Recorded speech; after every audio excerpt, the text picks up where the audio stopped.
welcome to the first Knifewear live stream of 2023. My name is Nathan. Welcome back. Welcome if it's your first time. Today we're going to be talking about how to care for your new Japanese kitchen knife. Maybe you got one for Christmas. Maybe you just bought yourself one recently. Maybe you got one for Hanukkah or some other occasion.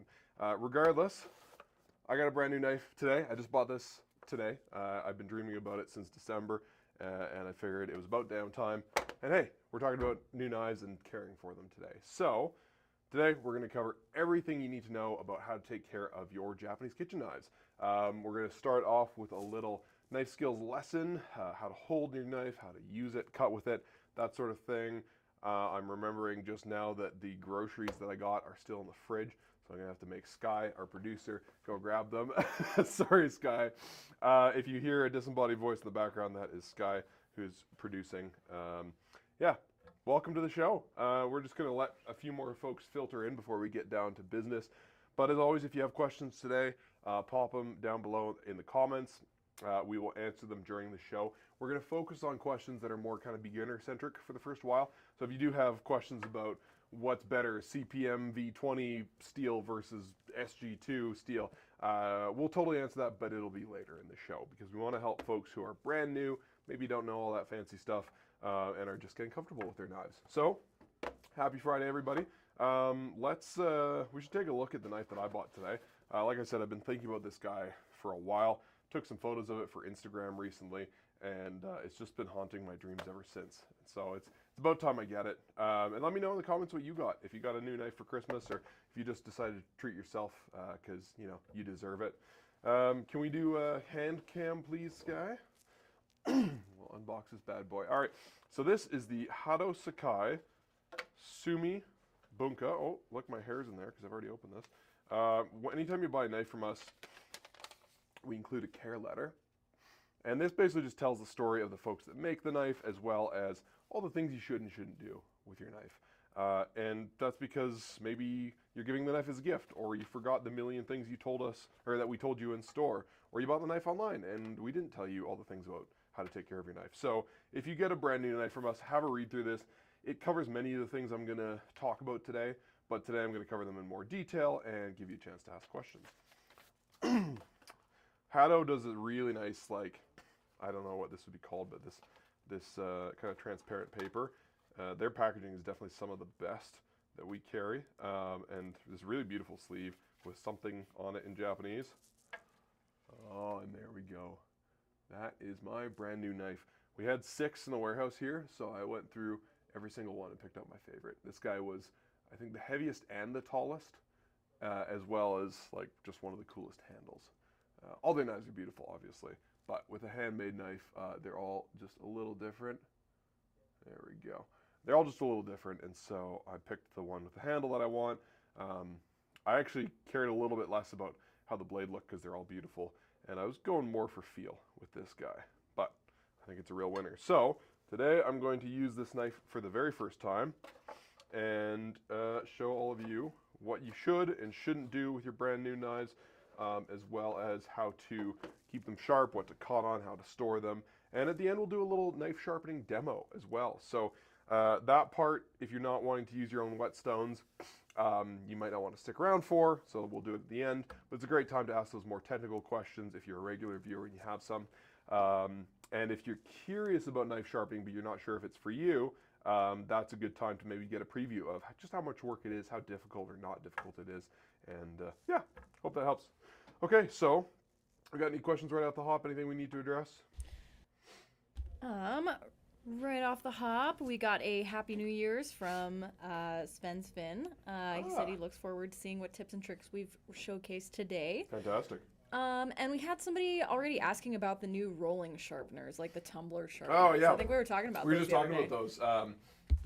We got a video planned. It'll probably won't come out until March or April, but we're gonna shoot it in February, and we're gonna compare a bunch of sharpening gadgets and sharpen on whetstones. We'll have 4 identical knives, and we'll sharpen them with like the cheapest pull-through as seen on TV sharpener. We're gonna use one of those rolling sharpeners. We're gonna use one of the fancy ones with the swinging arms that we hypothesize is a little closer to whetstone sharpening. And we're going to use whetstones. And we're going to have Naoto and Tiffany do it, a beginner and a pro, just to see you know, how they stack up to whetstones. The tumbler sharpener, I've seen a lot of their ads on TikTok. If you haven't seen our TikTok, go check it out. But I see their videos a lot. It's funny because they make it look like whetstone sharpening and using a honing rod is like impossible. And it's not as hard as they make it look. But it does look like a pretty good system as far as like, you know, easy peasy sharpening gadgets go. Especially if you have any sort of like, you know, hand issues, if you have trouble gripping stuff or you have arthritis, I think it would be possibly a great solution.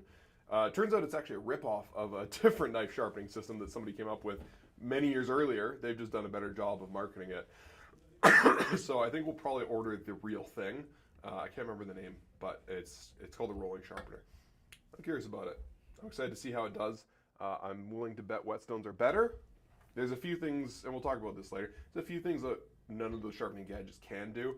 When you sharpen a knife, especially a Japanese knife, it gets thicker and thicker and thicker because the blade bevels down to a fine point. As you sharpen the steel away, it gets more and more wedge-like. And so every time we sharpen one of these knives, or almost every time, we sharpen this whole bevel here to thin it out and keep it as thin as it was brand new. I have yet to see a sharpening gadget that can do that. And so, you know, outside of like a belt sander. And so, while you could get a brand new edge on this guy with something like the tumbler sharpener, your knife's just going to get thicker and thicker each time you sharpen it. It's not going to cut as nice, not going to feel as smooth, and it's going to actually feel dull faster if you keep doing that. Anyways, it's a story for another day. Feel free to ask more sharpening questions later. Let's talk about some knife skills. Welcome everybody. If you're just tuning in, this is our How to Maintain Your Kitchen Knives live stream, first live stream of 2023. We're using some new software. We got a stream deck. We got all sorts of fancy schmancy gear. So hopefully our streams will be significantly better quality than they've been known for in the past. Our resolution was really upgrading the streams. That was our New Year's resolution. Yeah, we've also done some repainting and redecorating the YouTube studio. But you'll have to subscribe and watch future videos to see that. Okay. When you are using a kitchen knife, are we doing top down here? Or yeah, we can do top down. When you are holding a kitchen knife, I guess let's talk about the parts of the knife first. So, hey, that's the sharp part right up there. We call that the edge. But there's a few different portions of the edge that I'm going to be talking about today. So at the front we have the tip. The middle section of the knife, or the edge, is called the belly. And then down here we have the heel. Spine is up here, right? It works like anatomy. This is the face of the knife there. We're not going to use those words too much today, but if I mention them now, you know what they mean. This guy back here is called the choil. It's kind of a weird term, but it is something I might mention as well. What I really like about this Hado knife that I got is that the spine and the choil are really mirror polished, so they're shiny and beautiful, but they're also very comfortable to bump up your finger against. And then this is the handle, obviously. Now, even though it's called the handle, rather than focusing my grip on the handle, like I'm using a hammer or a screwdriver, I'm going to sneak my hand up, and we're going to try pinching our knife today. So you see a lot of chefs doing this. Anybody teaching knife skills on the internet, you've probably seen them do. But I like this pinch grip. It's what I learned working in restaurants, and I just feel that it gives me more control over where the knife's going and requires me to use a bit less force.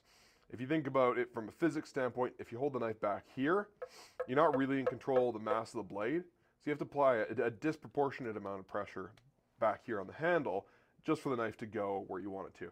Then it's going to smack the cutting board a lot harder, or it's going to slip off and go the wrong direction, and it's just going to be a bad time. So we're going to hold the knife by the blade. If you're not totally comfortable with that, you can always just hold the knife right at the end of the handle there. Then with my left hand, this is the hand you need to worry about because it's the one that's going to get cut. I like to do what we call a claw grip. So I curl my fingertips under, because if you're holding something like this, and we've all seen influencers on the internet cutting this way, watch as the knife gets closer, gets a lot closer to my fingertips, and eventually I'm going to lose one. Now, you can inch your hand back, but if you're not careful or if you don't have good control over your knife, you can still cut your fingertips. So, tuck those bad boys under so they're not going to get cut, and then I like to brace the fingertip kind of on top, the fingertip of my index or middle finger, I like to brace on top of the food that I'm cutting. And so that is, again, is going to give me more protection for my fingertips. And if anybody has questions while we're talking, Sky, feel free to just jump in with them. Then, rather than holding the knife like this, running left to right on the cutting board, and then cutting like so, I find that doesn't give me a lot of control. So or not so much not control, but I find it's a little awkward because my elbow's in a little close to my body. So instead, I run the vegetable that I'm cutting kind of 45 degrees on my cutting board, and I intersect it with my knife running 45 degrees. So, knife on the food, bracing the face of the knife against the first knuckle there on my finger. See, this is going to allow me to drive the knife and steer it and control the thickness of my cuts, but I'm not lifting the knife up high enough that I'm going to cut and shave that knuckle off. So, much safer than using your fingertips. And then I just slide the knife gently. Oh yeah, fuck, this knife is awesome.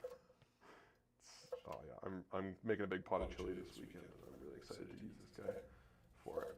So you'll notice I like to slide my knife. Sharp knives especially work by sliding back and forth rather than pushing down into the food like this. When you push down and chop, you're kind of forcing the knife through the fibers. Now this knife is very sharp and very thin, so it goes through just fine anyways, right? I can do a bit of a push cut like that. But I find when I just let the knife slide, I just don't need as much pressure. It's very relaxing and zen, and the knife does all the work for me, which is good because I'm lazy. And then these other fingertips kind of caterpillar their way back off the vegetable so that you're just kind of, as you're cutting, you're just slowly inching, either sliding or almost walking them back away from the blade.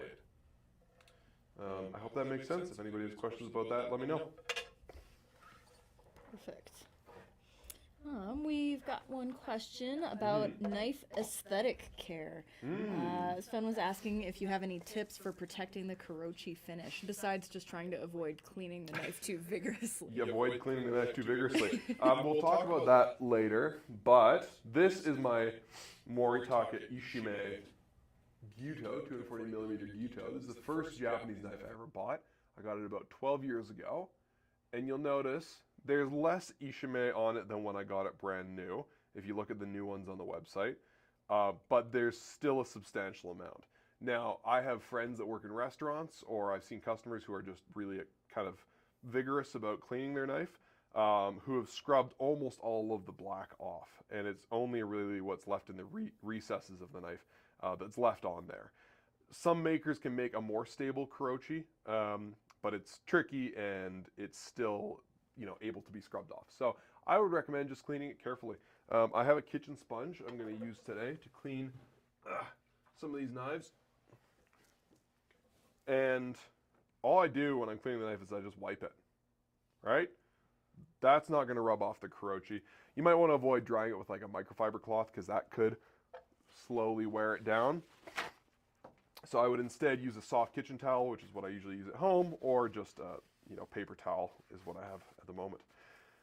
If you let the knife sit and you don't clean it for a while, that's when you're going to start wearing that karochi down, because you're going to need to scrub it if you got like some bits of dried onion on there or something, or if you let it rust and you have to scrub that rust off.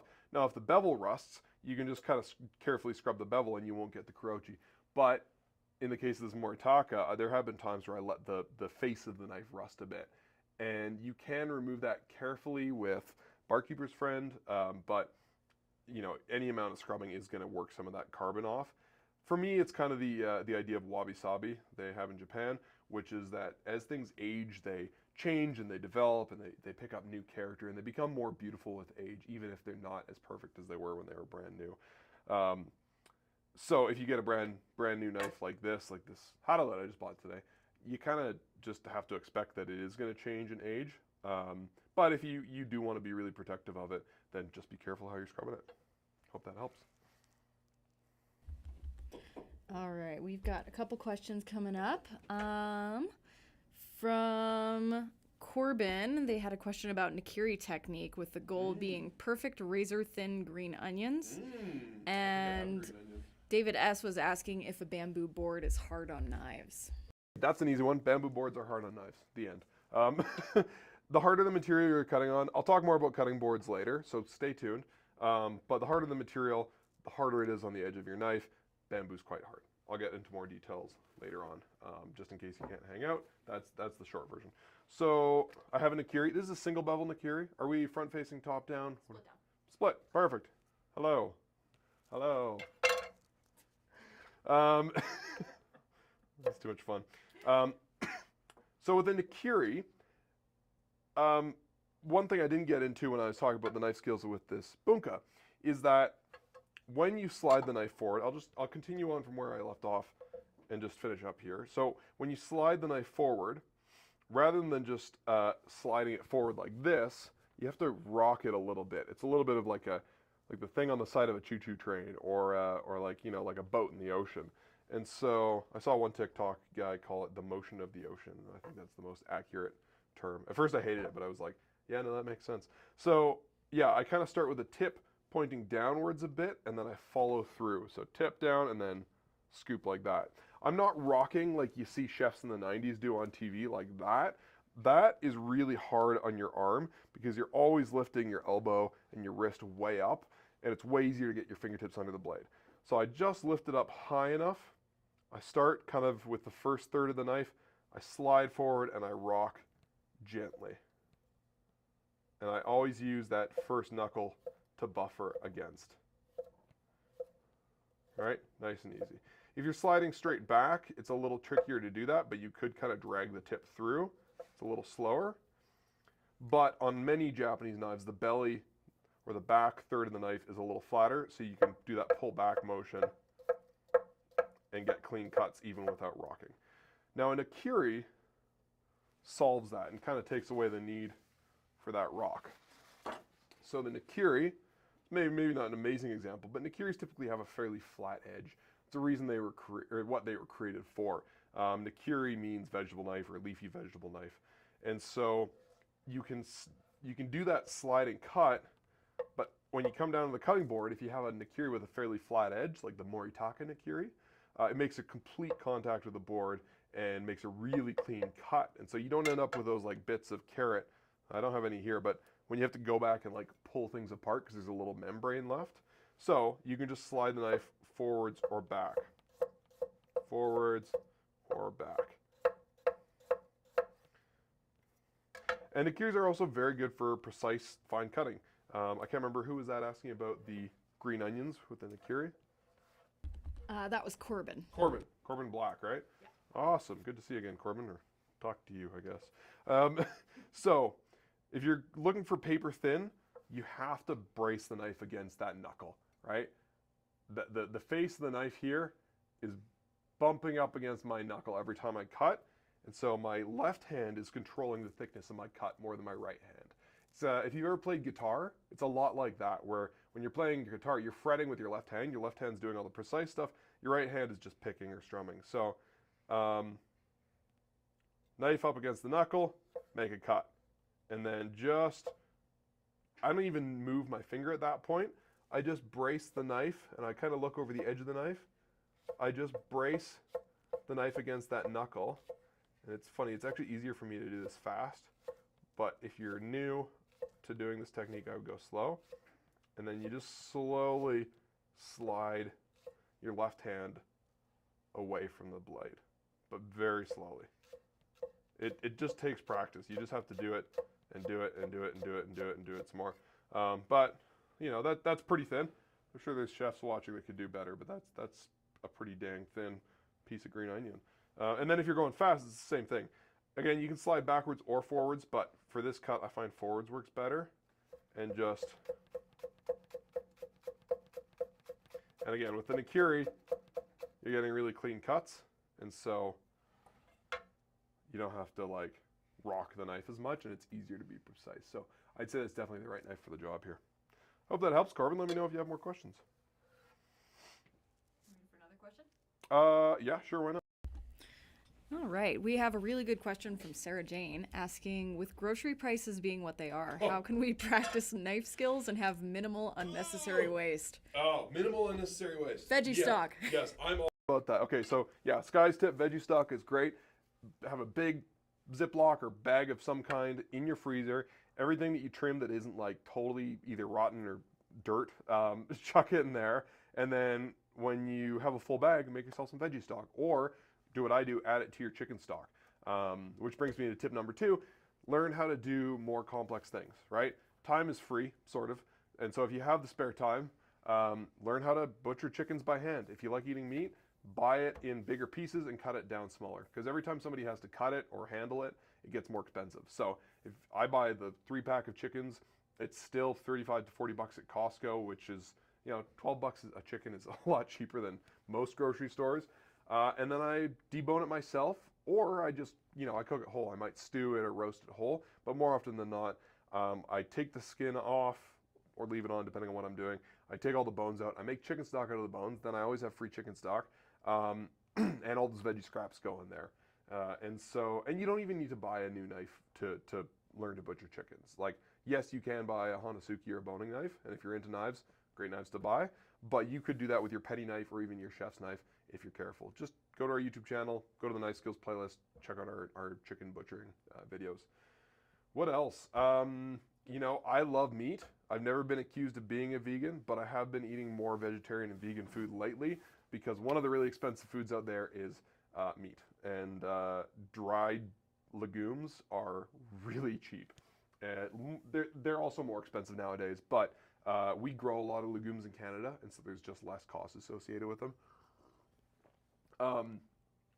I buy them dried because, again, I just find they're cheaper that way. So soak them overnight, boil them for about 2 hours in salted water, chickpeas, kidney beans, anything, whatever. And for lunch this week, I had a burrito salad, Mexican rice, some beans and corn that I marinated with herbs and oil and stuff, and some lettuce and tomato. And I feel full, and I have energy, and it's delicious, and it's like $1 a portion. It's super cheap. So yeah, I would just get a little more adventurous with your cooking if you have the time, the ability. Now's the time to learn some new skills and just get creative with recipes, right? I've always been proud of coming up with recipes myself, but I've been searching up a lot more recipes these days and getting ideas for either vegetarian food or how to cook stuff on a budget, and there's lots of great info out there. Yeah, I think those are all my tips right now. Maybe circle back, I might have some more later. But yeah, definitely doing more of the stuff yourself. Look for expensive ingredients and make them yourself, if you have the time. I've been doing less of that because I have a kid, but mayonnaise is expensive and it's delicious. So make your own mayonnaise. It's easy. Yeah, hope that helps. All right, let's do a little more knife skills, and then we can keep on with questions. Keep the questions rolling, though, folks. These are really great ones. I'll just finish up real quick and just show you guys one more thing. So we've done the sliding cut, forwards, back. We do a bit of a rock. If you really like to rock, if you're a real like rock and roller and you like to, oh God, that just feels bad. But if you like to do that kind of thing, say we're chopping up some parsley here. I'm going to include the stems because I think parsley stems are great. That's the other thing is if you're used to throwing away part of a vegetable, stop. If you pick all the nice bits off the parsley and then throw away the stem, stop doing that. Parsley stems are great. Kale stems, slice them up thin, saute them, or just add them to a salad raw, pickle them. Like they're just as good as the rest of the kale or the parsley. It's just, some people think they're not. If you're trimming up a carrot, just trim off the barest amount possible and just wash it. Don't peel it. Then you're throwing away less carrot. Okay, say you're chopping up some parsley, and we're gonna rock with a knife. So I like to kind of bunch it up into a little pile here, and then I just kind of, again, using my finger to guide, I just rock across it and just chop it up. Nice thin slices. This is where you can get a little dangerous with your fingertips because the tip of your thumb might be sticking out there, so be careful for that. And you'll notice I still have some big chunks of stem and leaf there. You don't need to pulverize parsley until it's unrecognizable, but if you do want to chop it up a little rougher, honestly, I'll serve it like this, but if you do want to chop it up a little rougher, you can just use your knife to kind of go over it a couple of times. What I'm not doing is pressing down with my left hand and grinding the knife into the cutting board. I'm not even going to do it with this knife because it's brand new, but that'll mess up your edge pretty quick. And so I just kind of rough the parsley up a little bit. You just show it who's boss, and that's about it. And there you go. Parsley's not decimated. You know, you didn't have to break its kneecaps. You're just roughing it up a little bit. And then lastly, we've got a little more precision work here with an onion. Onions are awesome. I use them in everything I cook pretty much. Again, less food waste, right? We're only trimming off tiny bit of the stem there. Only the parts that are like totally inedible. And then just the root end. And I'm just going to show you how to dice an onion. So I like to cut my onion through the root. Notice I've left the root on. You don't need to cut that right off. I just cut it right in half like so. And then I just peel it off. It's way easier to peel if you cut it in half first. And again, like, if you don't have to peel off any of the actual good flesh, don't. Leave it behind, because that's just, otherwise it's food you're throwing in the garbage.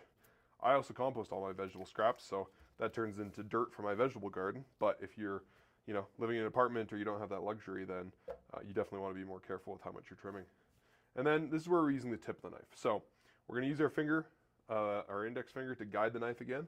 But this time we're using the tip, because the tip's really good for precise scoring work.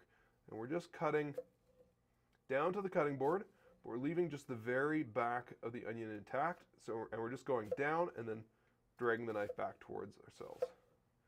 And this kind of precise cut is great for anything, any kind of allium like an onion or a shallot. But it's great if you're getting into like cleaning out the eyes of potatoes too. The tip's really good for that. So then we've got an onion that's got all these little sections separated, but it's still held together by the root. And then we just have to run straight across them. And then we have diced onion. Some people like to do other methods that involve cutting in horizontally or whatever. I don't care. I'm not working in a restaurant. Don't need to be that precise. But if you have feelings about that, you can leave me a comment. Number one way to trigger people on the internet is show them how to dice an onion. Okay, now I am going to get into cleaning a knife, so I'm going to do a real quick demo of that, and then we can do some more questions if that works. Perfect. I'm running out of space. I'm going to grab that Ziploc container. We do get questions about this online a lot. Hey, what do you guys do with all the stuff you chop for your videos? We eat it. Yeah, because it sucks to waste stuff. So it generally goes home with either Sky or myself, because we're the ones that do most of the videos, and then we make something. This can all go together. Maybe I'll make some chicken stock this weekend. Okay, when you're cleaning your knife, clean it right away, right? It doesn't matter what kind of steel it is, just clean it right away. Because if stuff gets dried and stuck on your knife, it can be kind of stressful to have to like scrub a little bit of garlic off the very edge of a like razor sharp object. So save yourself the trouble, especially if you have high carbon steel, which is what this knife is. Wet sponge or cloth, lay it flat on the countertop, drag the knife across the sponge. That way your hands aren't getting anywhere near the edge. And then dry cloth.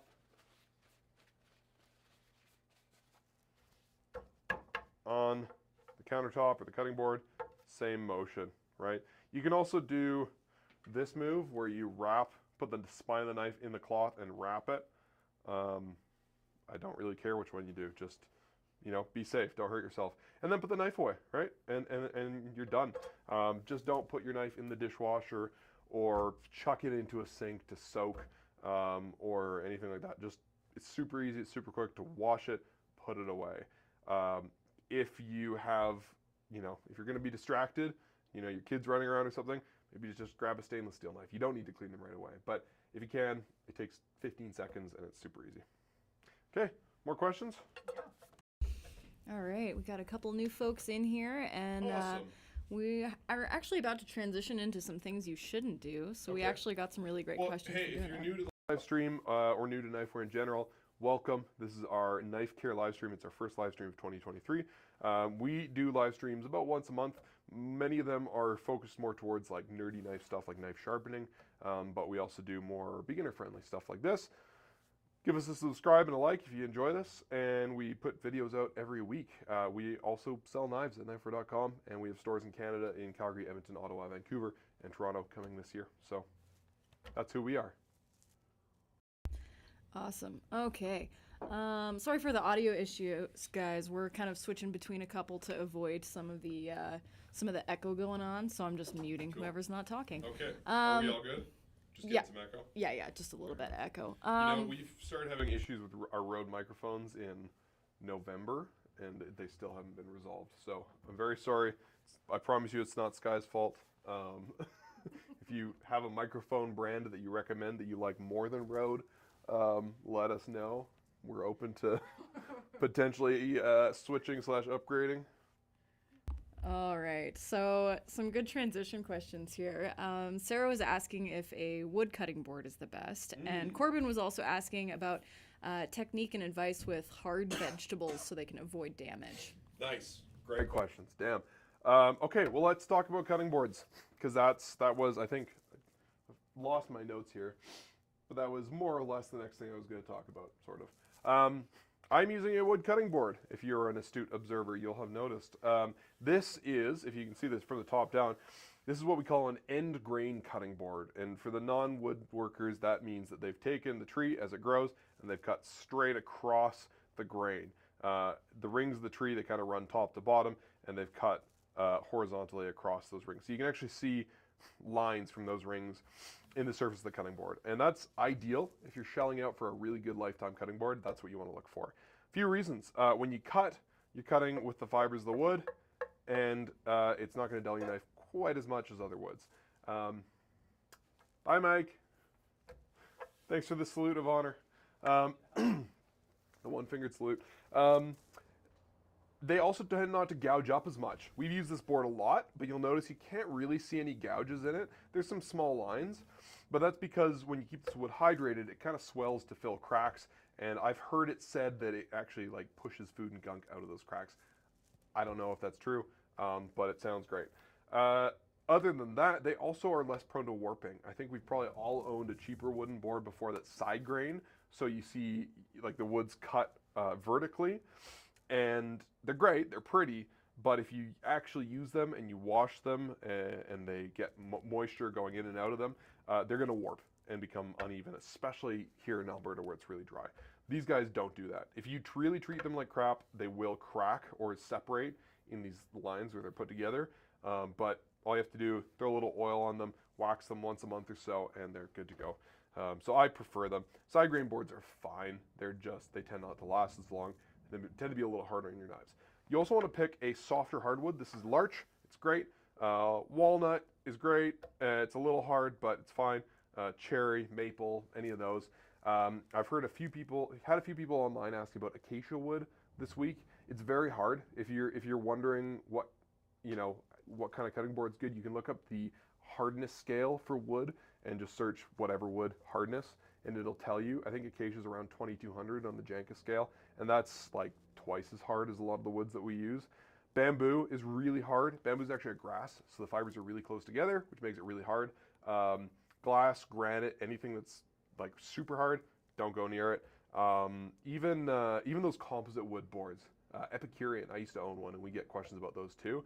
They're great. They're dishwasher safe. They're bulletproof. They're like, not actually, but they're really tough, and they're heat proof too. But they are crazy hard. They'll dull your knives really fast, and I've experienced that firsthand. If you like plastic boards, I'm not wild about them. I used to work in restaurants, and they always got really nasty, gouged up, and just, they harbor bacteria. But this giant surfboard-looking thing is a Hasegawa board. Hasegawa. Japanese make. They're loved by sushi chefs and just anybody else that really cares about their knives because they're super soft. They're made from rubber, but they're coated over wood. And so the wood core keeps it from warping and keeps it tough, but the rubber, your knife will actually almost cut into it slightly because it's so soft. So it's really good for the edge of your knife. It also doesn't show gouges very much. It doesn't gouge up the way most hard plastic does. And it's impregnated with silver of some kind that basically destroys bacteria. So that's really awesome. They're also dishwasher friendly. So if you have a dishwasher, they're phenomenal. Yeah, I think that's all the things. Go watch our cutting board comparison video after this one because Mike gets more in depth with that. I think that came out last week, and it's pretty thorough. What was the other one? Dense vegetables. Yeah. From Corbin. Yeah. Dense vegetables. Yeah, if you have a thicker knife, A dense vegetable is more likely to kind of wedge it, almost, you know, when you chop wood and the axe gets stuck. So they can be tricky. If it's a wood or a vegetable with a woody stem like a squash, you want to trim off that stem first. And no matter, anytime you're cutting something big and roly-poly and hard, you want to make sure you cut a flat spot. I don't have anything dense today, but we'll use an apple. Just pretend that's a squash. Cut the bottom off or cut the side off so that you have a bit of a flat section. You can still use that, don't waste it.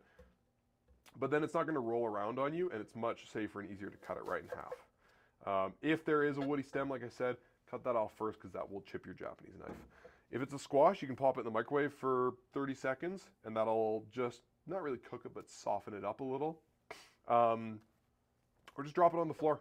Like, literally just drop it on the floor, it'll crack in half, and then you can just get in there and scoop it and clean it. Smaller, denser vegetables like a potato or a rutabaga, you just want to take your time and kind of use the techniques I was showing you before. So pretend this cucumber here is denser than a cucumber. Instead of pushing down and forcing your knife, you want a bit of a slide when you push. So you want to start with the tip of your knife and kind of dive downwards a little bit into it and then slide forward as you cut. And you might just need to like go at it a couple times. If the knife gets stuck, pull it out, try again, maybe try in a different spot. One tip I saw on TikTok the other day that was actually like a useful cooking hack, unlike most of the stuff on TikTok. Say you got like a big butternut squash you're cutting in half, stick your knife in it and then just roll it. Just roll it forward and it kind of just works around the perimeter and eventually it just goes through. So easy, safe. Hope that helps, Corbin. Welcome and thank you to everybody that's tuning in today. Next, we're going to talk about stuff you shouldn't cut. We do have some videos on that on our channel, and I didn't bring anything to not cut today, but basically anything that you wouldn't want to put your own teeth through, you probably shouldn't cut with your Japanese knife. We're talking bones. Nuts are fine, but like nut shells, even like if you buy a giant piece of baking chocolate, that could do it. Frozen food, you definitely don't want to cut. Basically, when you get a really fancy knife, they're usually made, especially Japanese knives, are made from really hard steel. That's why they cut so well, because they can take a really fine edge, and it's why they hold their edge for so long, because they're hard. But hard things are more delicate. Think about a pane of glass. It's super fragile, even though it's so hard, and so it can break if you're not careful. And in the case of a Japanese knife, if you try to cut something that's really hard, like a bone or frozen food, it'll chip the knife. Not might, but like it will chip the knife.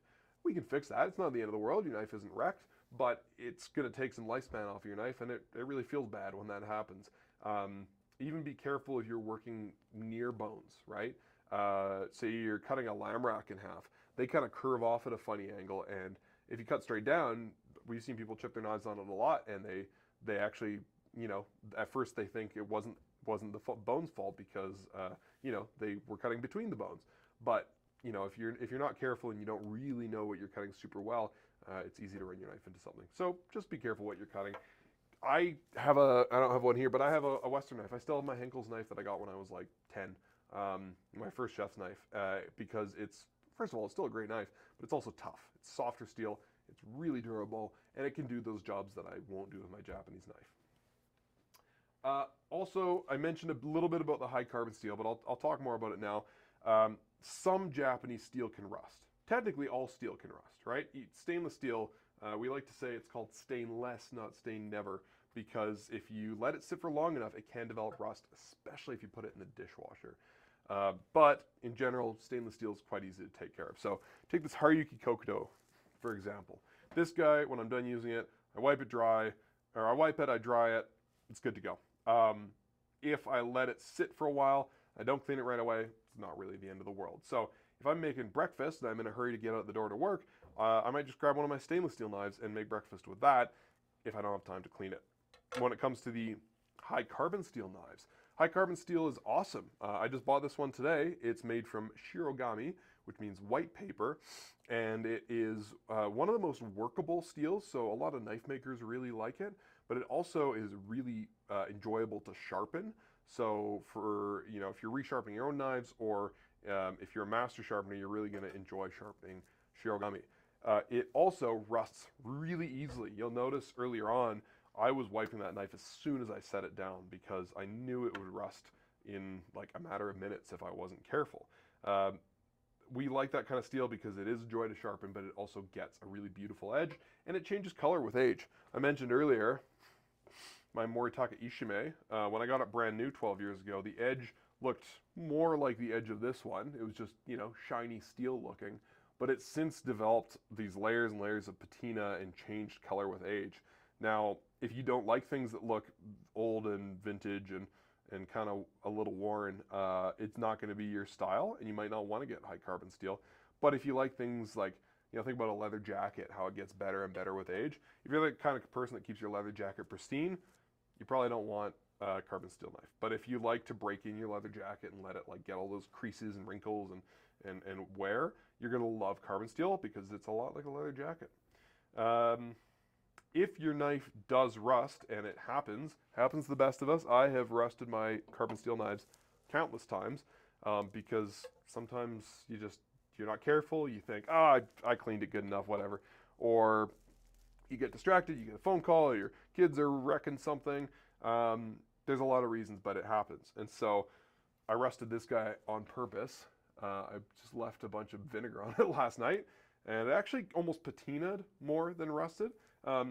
Patina, as I mentioned with the Moritaka, it's something that happens when you use your carbon steel knife a lot, and it oxidizes the steel, but in a way that isn't damaging to it. It's not rust, but it's similar, and it looks more like a cool kind of grayish black. Generally, you're looking for cool colors, and you're in the clear, like that, compared to, you look real close, the bright kind of reddish orange on the edge of this guy. That's rust, and that's bad. Now, if your knife gets rusty and it sits for a few days or a few weeks or even a few months, it's not the end of the world. But if it sits for a long time, it will slowly eat into the steel.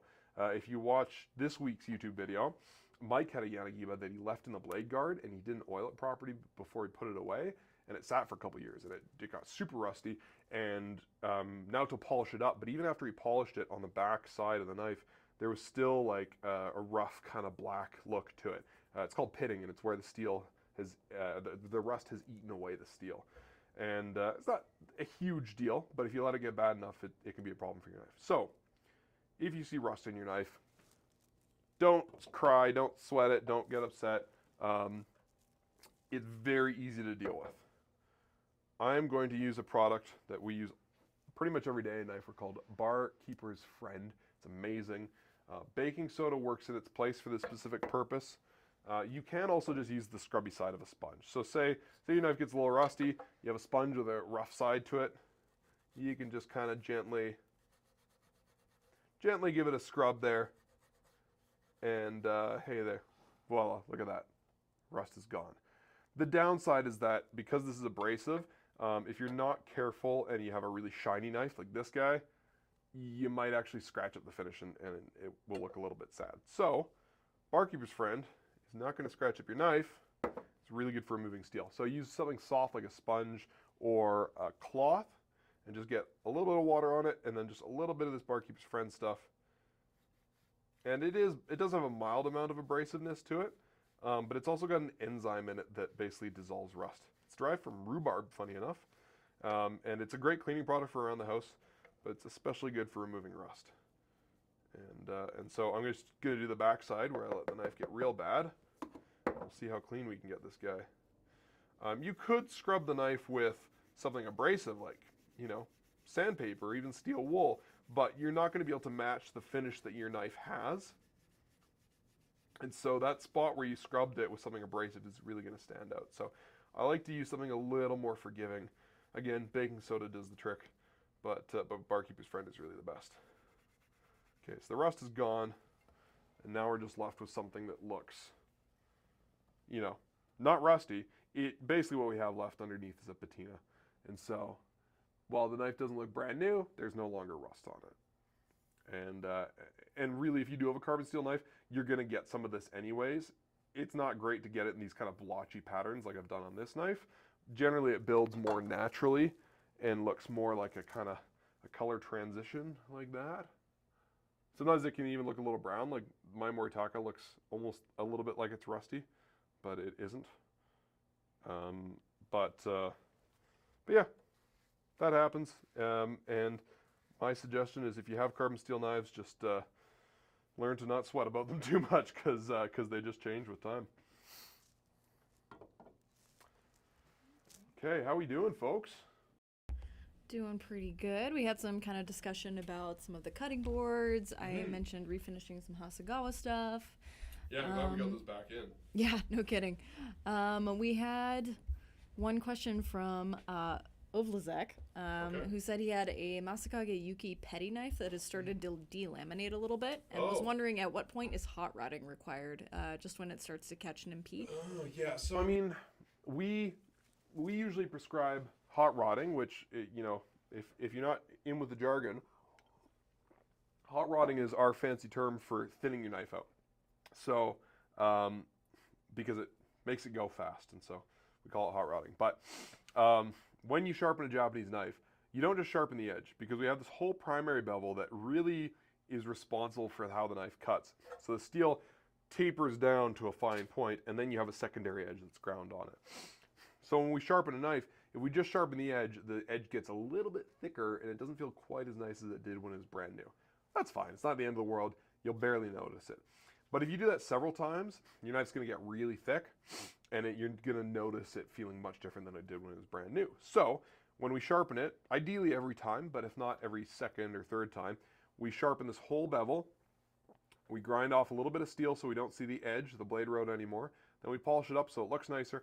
Then we sharpen the edge. The reason we do it every time is because if you wait longer, you have to spend more time grinding steel. When you hot rod or thin your knife, you're going to grind the same amount of steel regardless of whether you do it every time or every second or third time.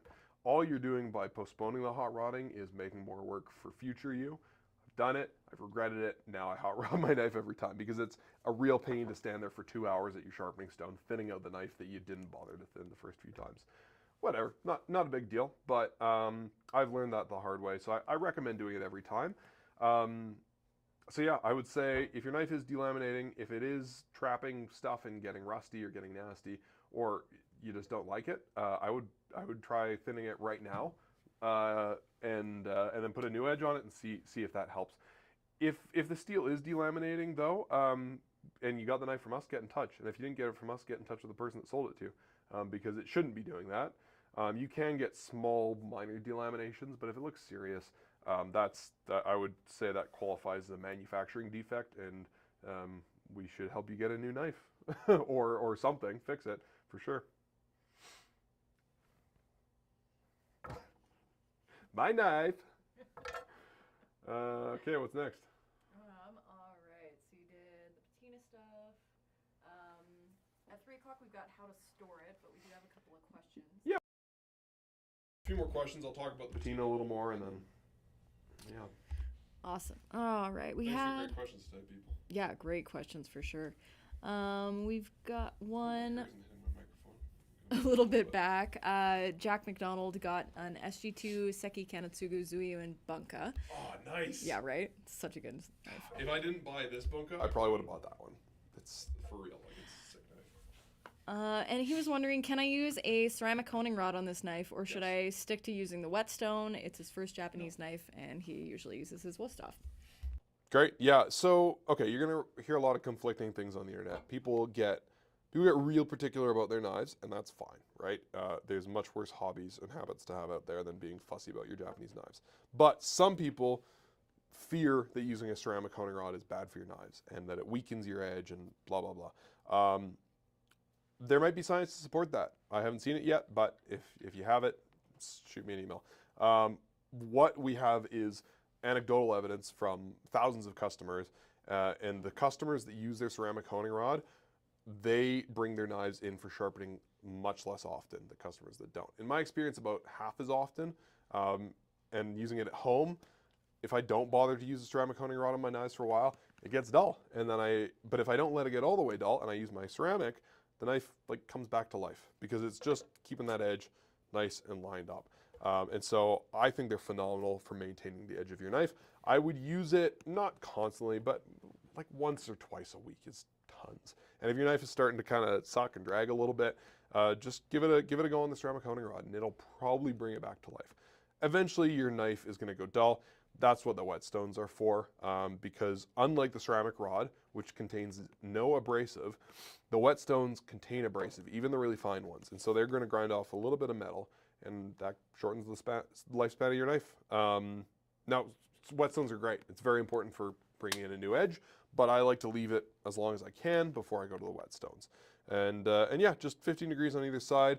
Basically, I hold the rod straight up and down, knife at about 15 degrees or so if it's a Japanese knife, and I just run it heel to tip, top to bottom, back and forth, about a dozen times or so maybe. It's nice brand new, so it doesn't really need it. But yeah, ceramic rods are awesome. And congrats on the knife.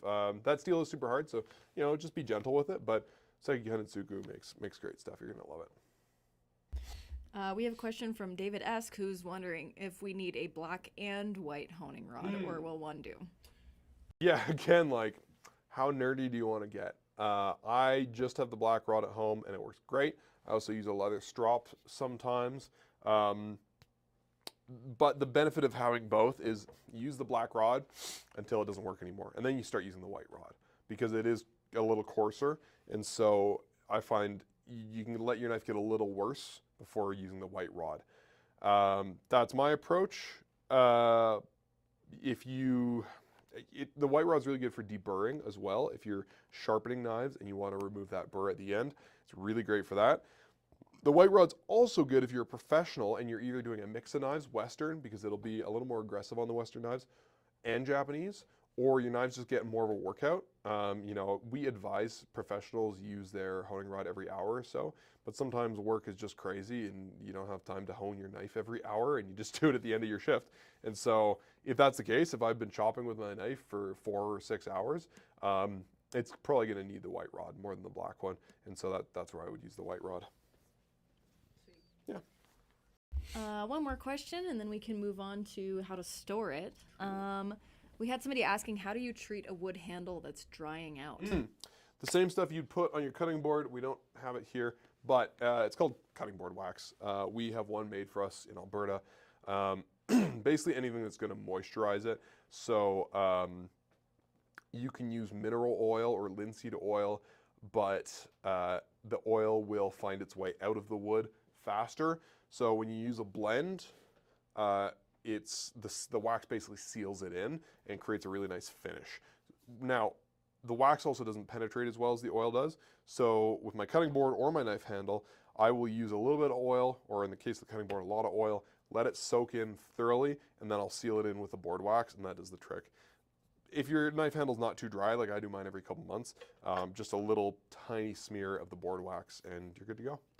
Yeah, I wonder if my knives are all looking pretty good. This Santoku could maybe, it's pretty oily. I'll just use a little bit. This new knife doesn't need it at all.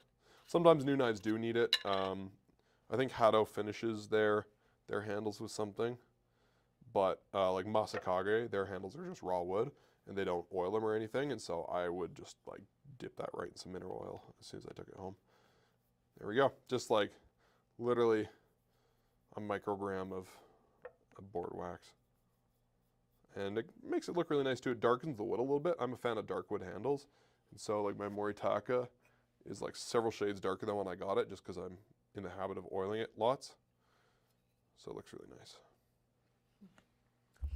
We have a Kevin Kent who says he likes to use the Kavan, yeah. He says he likes to use the white honing rod, then black, followed by a leather strop, but is a huge nerd.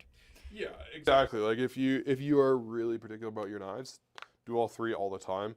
I go black rod strop typically, and I'll let you know a little secret. I'm not as big of a knife nerd as some folks. I just really like my knives. But if you're just an average home cook and you don't care that much, you could also just use the black rod, and that works, or the white rod. They're all going to work great. If one feels better to you or you like the look of it more, then go with that. David S. was asking, are metal honing rods okay for Western knives? Yes. I think so. The reason why they're not good for Japanese knives is because they're two reasons. They're rough, and so they're hard on the edge of the knife, and they're not as hard as the steel. Your honing rod needs to be harder than the knife that you're honing. And the honing rods are softer than Japanese knives, so they won't do anything. They might just chew up the edge a little bit. But they are harder than Western knives, so they're hard enough to maintain the edge of the knife. That said, they are a little on the rough side, so I'm sure you could use them with your Henkel and be fine. But they might rough up the edge a little bit, so you could also just use a white ceramic honing rod. If you have the steel rod, use it. If you're looking to upgrade, I would get the white ceramic honing rod, and that'll work well. Cool. Do you want more questions or move on? Let's move on. We'll do more questions later on. But I wanted to finish up that thing about patina. So I was talking earlier about patina on the knives. Patina is sort of like a good kind of rust, and it protects the steel from rusting, and it looks really cool. How you get it is just using the knife. Using the knife and then cleaning it and not letting it rust. And that's it. But you can get it faster by cutting a lot of onions. And so if I thin out my knife and grind off all the patina on the bevel, I'll go and I'll cook a big pot of chili or spaghetti sauce or something and chop up a whole bunch of onions. Citrus is good. Some people swear by bacon. I don't know if Damon Spector's watching today, but he owns a restaurant, and always, that might have been the person that gave you the patina advice, gets a new carbon steel knife and chops like 20 pounds of bacon with it. I don't find myself eating 20 pounds of bacon all in one go that often, so I just use the knife and call it a day. Different foods will make slightly different colors on different steels, but I just cut stuff and then I wipe it. You can force a patina. We're going to do a video about that. It'll probably come out in a few months on the channel, and we're going to test different materials, different ways you can force a patina. Now, purists will say that you shouldn't force a patina. You should let it develop naturally. Or some people love forcing a patina because it's like a fun science experiment. I don't care really personally, but I do like to let it develop naturally because I just think it tells the story of the knife a little more. Like, my patina is really kind of imperfect on my Moritaka. Like, it's kind of more brown and darker up here. It's a little bit light in the middle, and then it's a little heavier on the heel of the knife, and it's actually pretty similar on the other side. And I don't really know why, but it's cool. And the neat thing is, you'll notice the parts of the knife that you use more, it'll tell you, because like this knife is brand new, but pretty soon the front 2/3 of this knife are going to be much darker, and the tip's going to be especially dark, because that's the portion of the knife I use the most, especially for acidic foods like onions. The heel is going to take months to develop a proper patina, because I don't use the heel of my knife that much, and it's cool. It's different and unique for everybody. But yeah, if you do want to force a patina, stay tuned for our video, or go to knifewear.com and just look up patina in the search bar, and there's a blog that Adam wrote about forcing a patina with coffee, and he's a real nerd when it comes to that stuff, so it's a great little article. Cool. What are we going to talk about next? I got some notes here. How to store it, or we got some questions? Yeah. Well, storing's pretty easy. So we'll go over that because it's important, right? I don't know about all y'all, but before I've got my first Japanese knife, I just chucked all my knives in the drawer. You know, at the time I was a teenager, I lived at home. My parents always just kind of stored their knives loose in with the whisks and the spatulas and the other stuff. And the knives weren't all that sharp, so it didn't really matter all that much. But if you put a razor sharp knife like this into a drawer, it's dangerous for your hand, it's dangerous for the knife, it's dangerous for the drawer potentially. It's a bad time. I posted a knife on our TikTok recently that got jammed in a drawer, and it's kind of like a funky S shape. It was maybe good for cutting ripple chips. It was messed up. And so that can happen. You can get the tip of your knife jammed, you can cut yourself, you can chip the knife on other stuff. So if you are going to put it in the drawer, at the very least, get a blade guard. Knife goes in like so.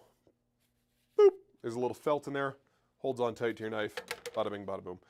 If it's a carbon steel knife, make sure it's really dry before you put it in. Maybe even throw a little oil in. Again, if you watch this week's restoration video, Mike put this Yanagiba away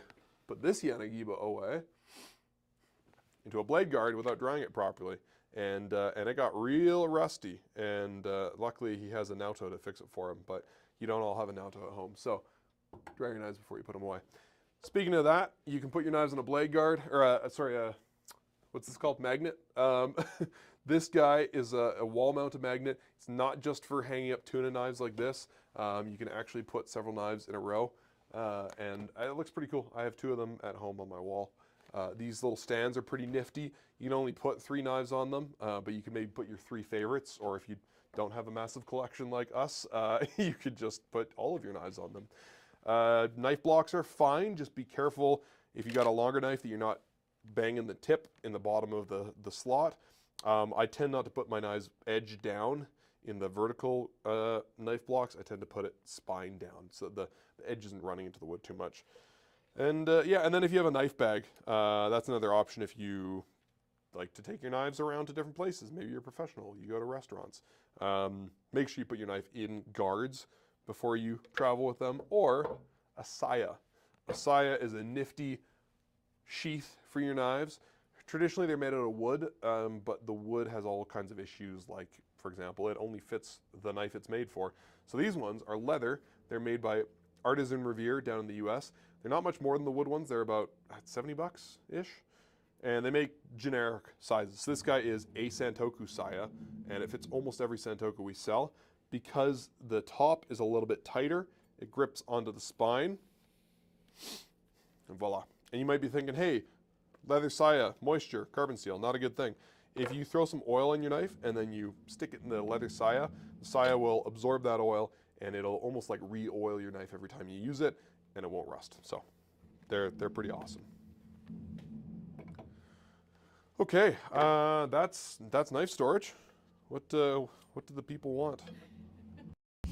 All right, let me go through here a little bit. We were talking a little bit about how long you can keep a carbon steel knife wet, which when I've tested it out is kind of anywhere between like a couple minutes and an hour, depending on a lot of things. If it's like onion juice wet, not very long. If it's, I put vinegar on, they're clearing snow out there. Hopefully you can't hear that. I put red wine vinegar on this guy last night, like at 4 p.m. before he left. And it stayed here for like 20 hours and it didn't really even rust. It did patina, but it didn't rust. So it's kind of a mystery. Water is not all that bad at rusting, but salt water is. It's chemistry, you know, science. And we show you some carrots with this way. All right. Nari was asking, what are the cons of guided sharpeners over standard whetstones? Guided sharpeners are just more limited. Like we even sell a clip that goes on the back of your knife that acts as a sharpening angle guide, and we've got a video coming out in a couple of weeks where I use it because it is pretty great for beginners.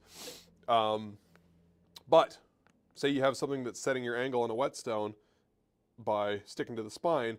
If you have a taller knife or a shorter knife, it's going to make for a different angle. If you have a Western knife, it's not going to be the right angle. So there's limitations depending on what kind of knife you have. And I think that's probably the case with most styles of guided sharpening system. Some are better than others. We sell a Spyderco one at our sister store, Ken of Inglewood. And basically, the rods are set to the sharpening angle, and then all you have to do is hold the knife straight up and down at 90 degrees and run it down the rods. And that is one of the better ones I've seen. What other kinds are there? There's the tumbler sharpener we were talking about. So the knife sticks to a magnet and then you roll this round sharpening stone back and forth. It's okay. It seems to do the trick. We're going to actually order one and do a video where we test them out. But the downside is, like I said earlier, all of these gadgets, all the ones I've seen, only sharpen the edge of the knife. Now a knife, if you look down the front of the knife, it's shaped like a V.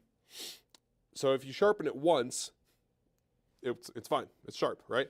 But you keep sharpening it and you keep moving up that V shape, and eventually your edge gets thicker and thicker and thicker because the steel gets thicker and thicker the higher up the knife you go. So when you sharpen a knife, especially a Japanese one, you need to thin the knife. You basically put this whole face, I'll show you on the top down cam, you put this whole face flat on the stone. I'm going to do a sharpening demo later and I'll give you a quick lowdown on this.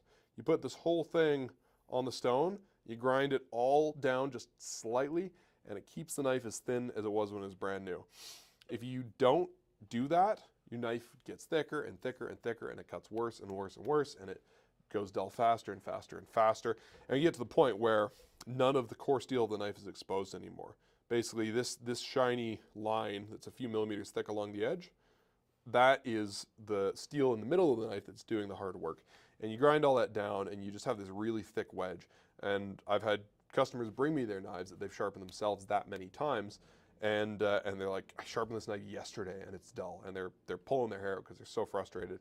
And the reality is, the knife's just too thick. So the edge is technically sharp, but it won't. I could run it across my hand and it wouldn't do anything. So nothing wrong with using a guided sharpener if you're a beginner, but if you aren't comfortable using whetstones, or you can't afford them, or you can't physically do it, I would maybe try to seek out a professional sharpener. And if you have the ability to learn to use whetstones, it's definitely worth the time and the money.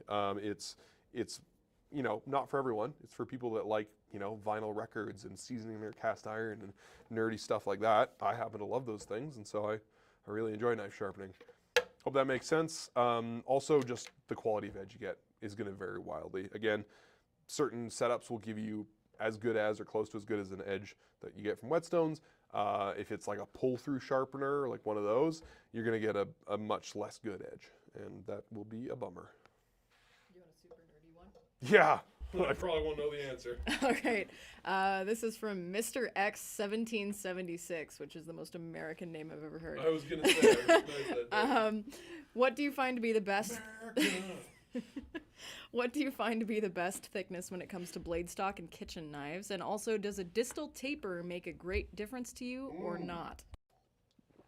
Okay, the second part of that question I know the answer to for sure. First, blades. Sorry, what was the first part of the question? What's the best thickness? Oh, what's the best thickness? Thickness. Well, I'm going to give you the smart-ass answer, and then I'm going to give you the real answer. The best thickness is the thickness that you like.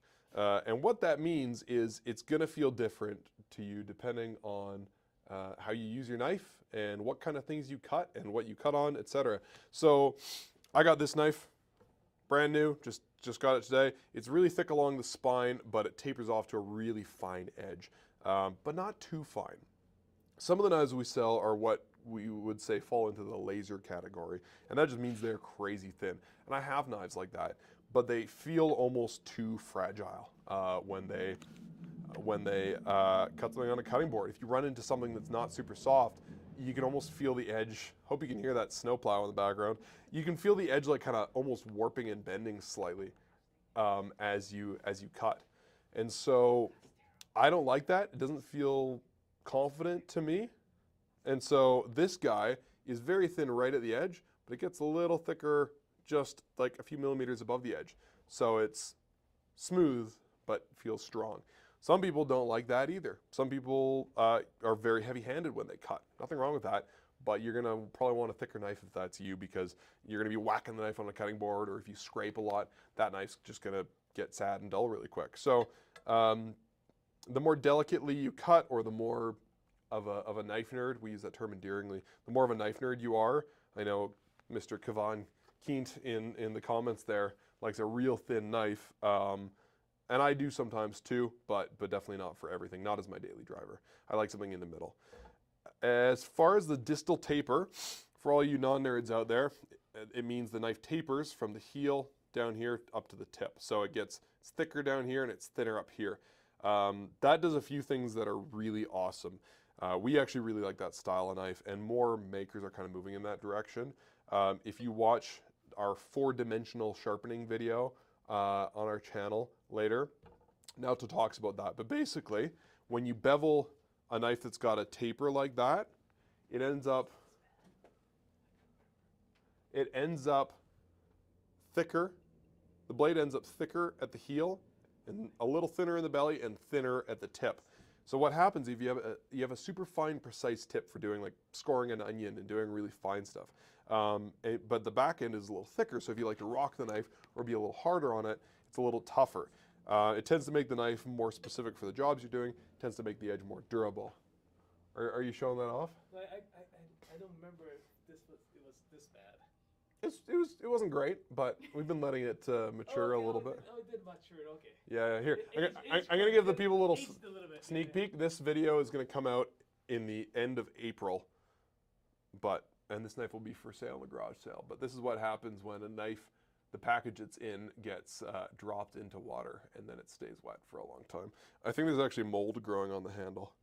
It's We'll replace the handle. We're gonna replace the handle. Stay tuned. We're gonna have a legendary restoration video from our man Naoto. I could remember this. It was this bad, and because we're taking Yeah.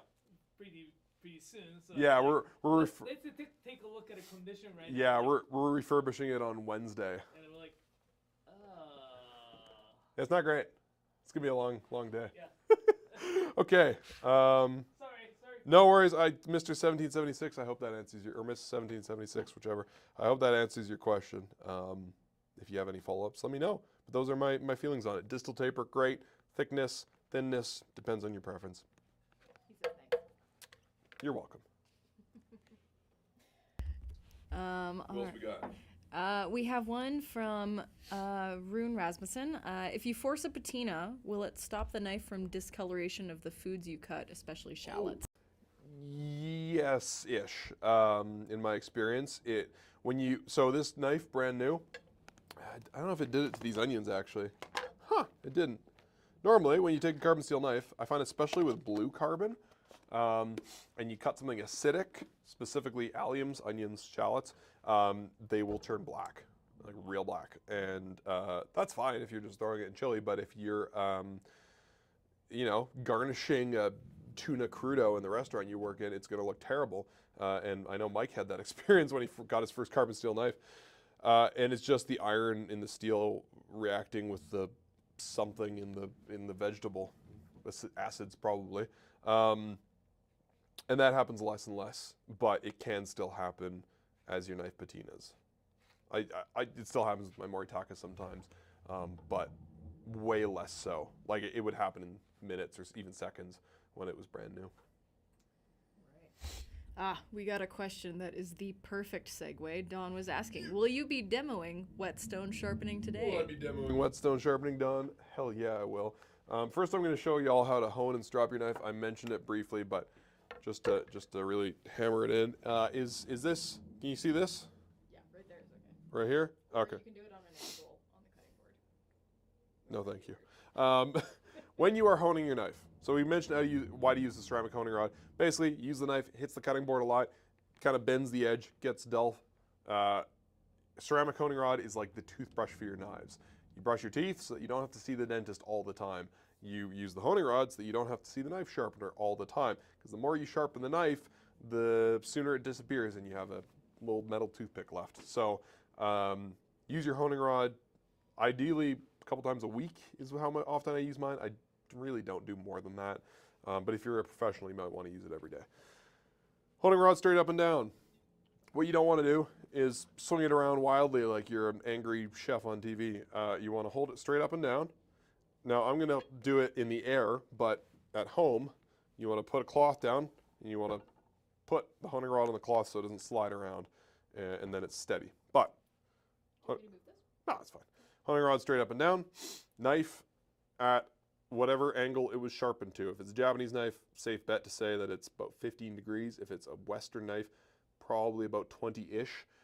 And there's a skinny side and a thick side to the honing rods we sell. If you stick the spine of the knife right kind of under the skinny side, that's more or less 15 degrees. It's good enough. And then you just run the knife down and back. See, starting with the heel. Just pretend this is like a shawarma and you're just taking little slices off that shawarma. And you notice I'm using pretty much no pressure.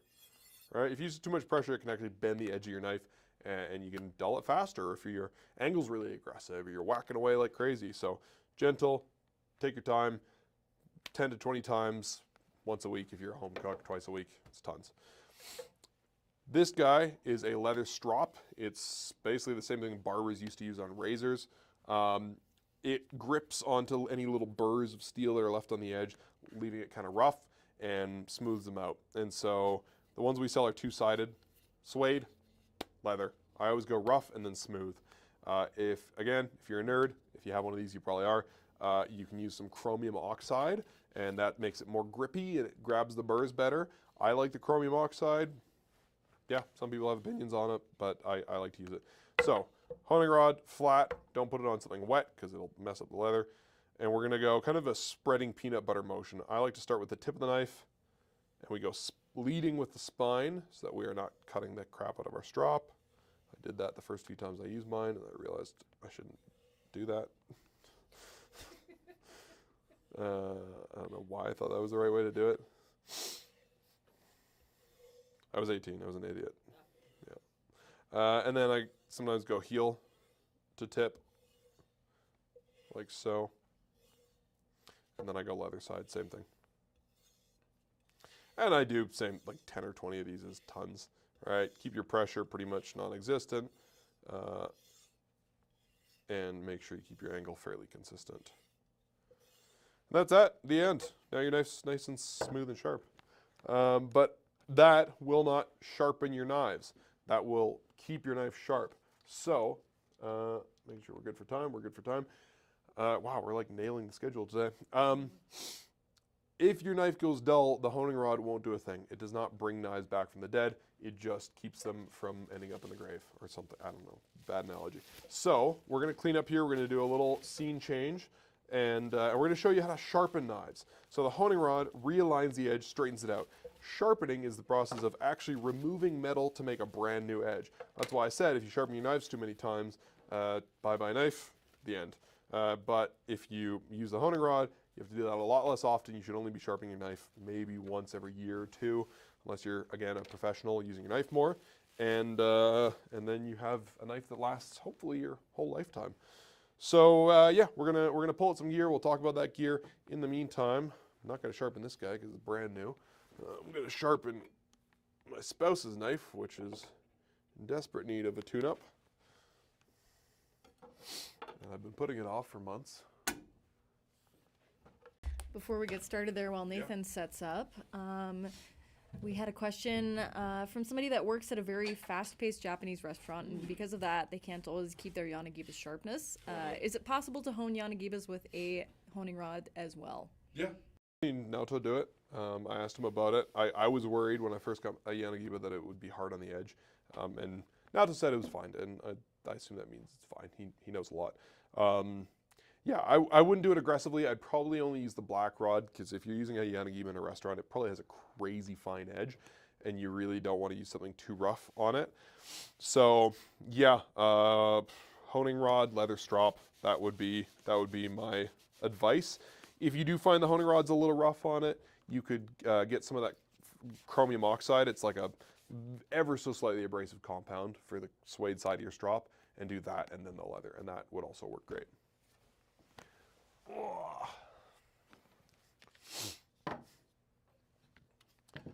Any other questions? We are all caught up on questions. If you've got any extra questions, pop them in the comments while we get set up for a little sharpening demo. Get in there. Can you mute me? I just want to blow my nose and I don't want to like just... Muting Nathan so he can blow his nose. You can probably hear it anyways. You would hone it similarly to how you hone your Gyuto. Basically, you just want to do the side with the micro bevel on it that's it's sharpened from.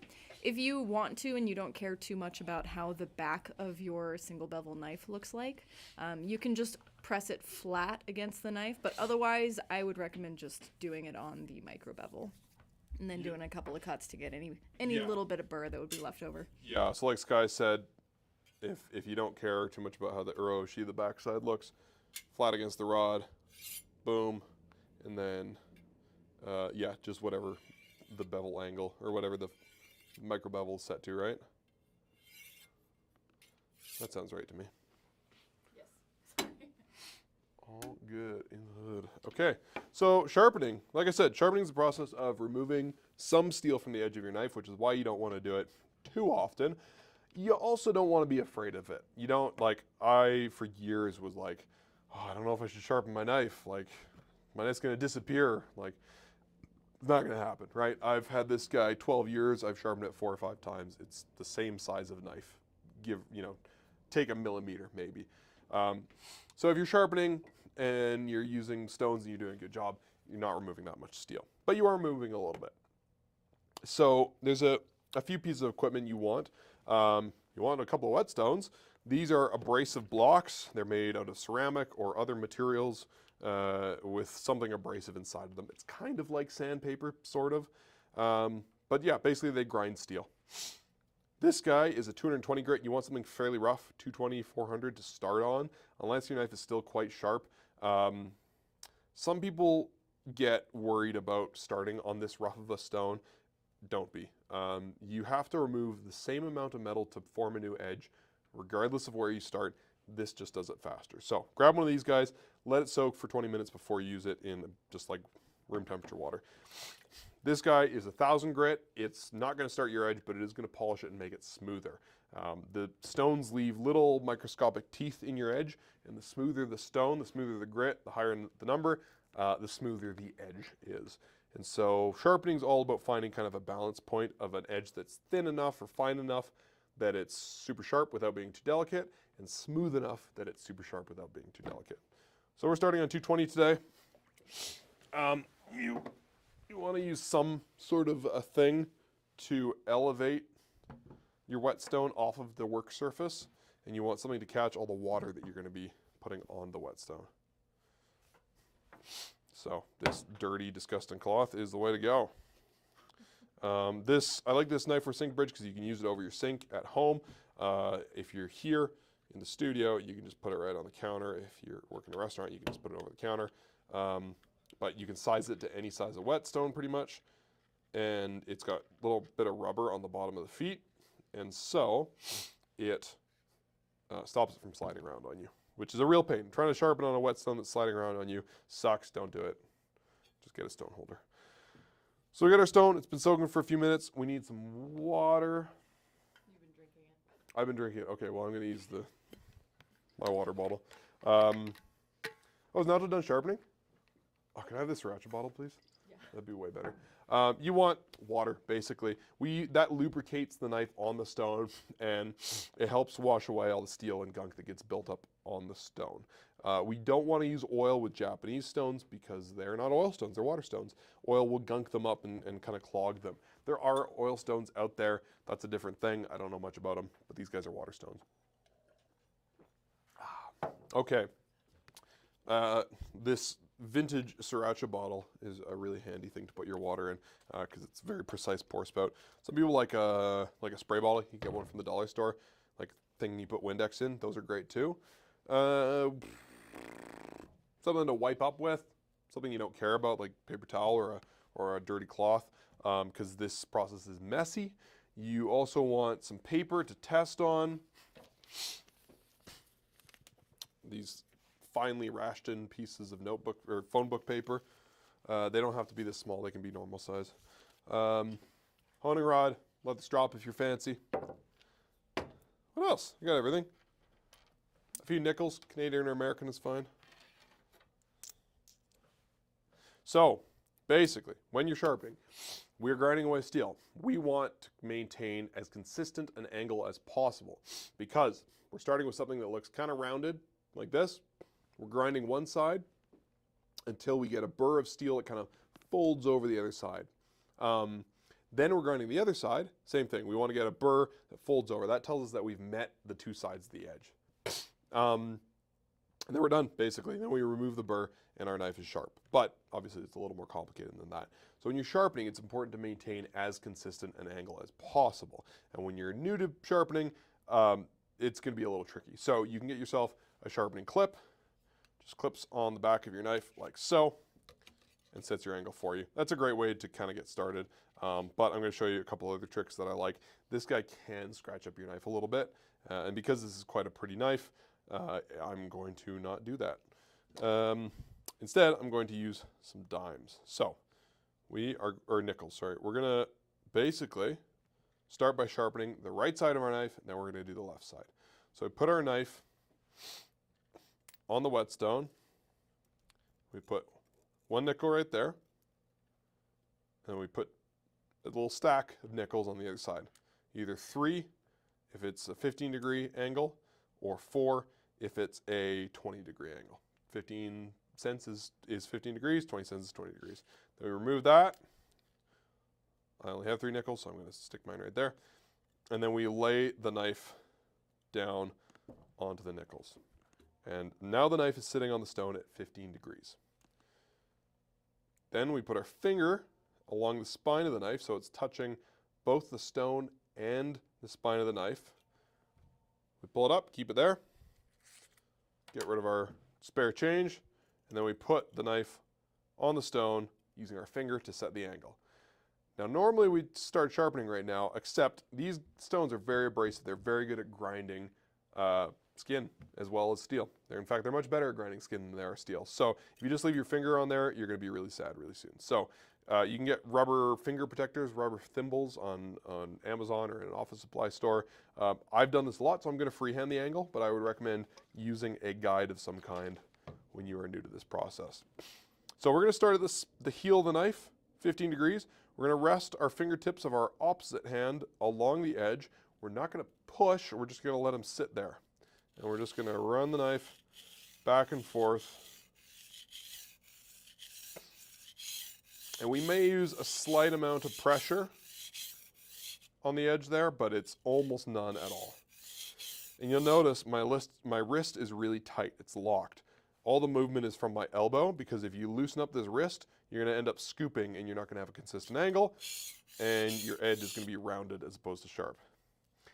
And we just keep going back and forth until we get a little burr. And it's going to feel kind of like Velcro, a little bit rough.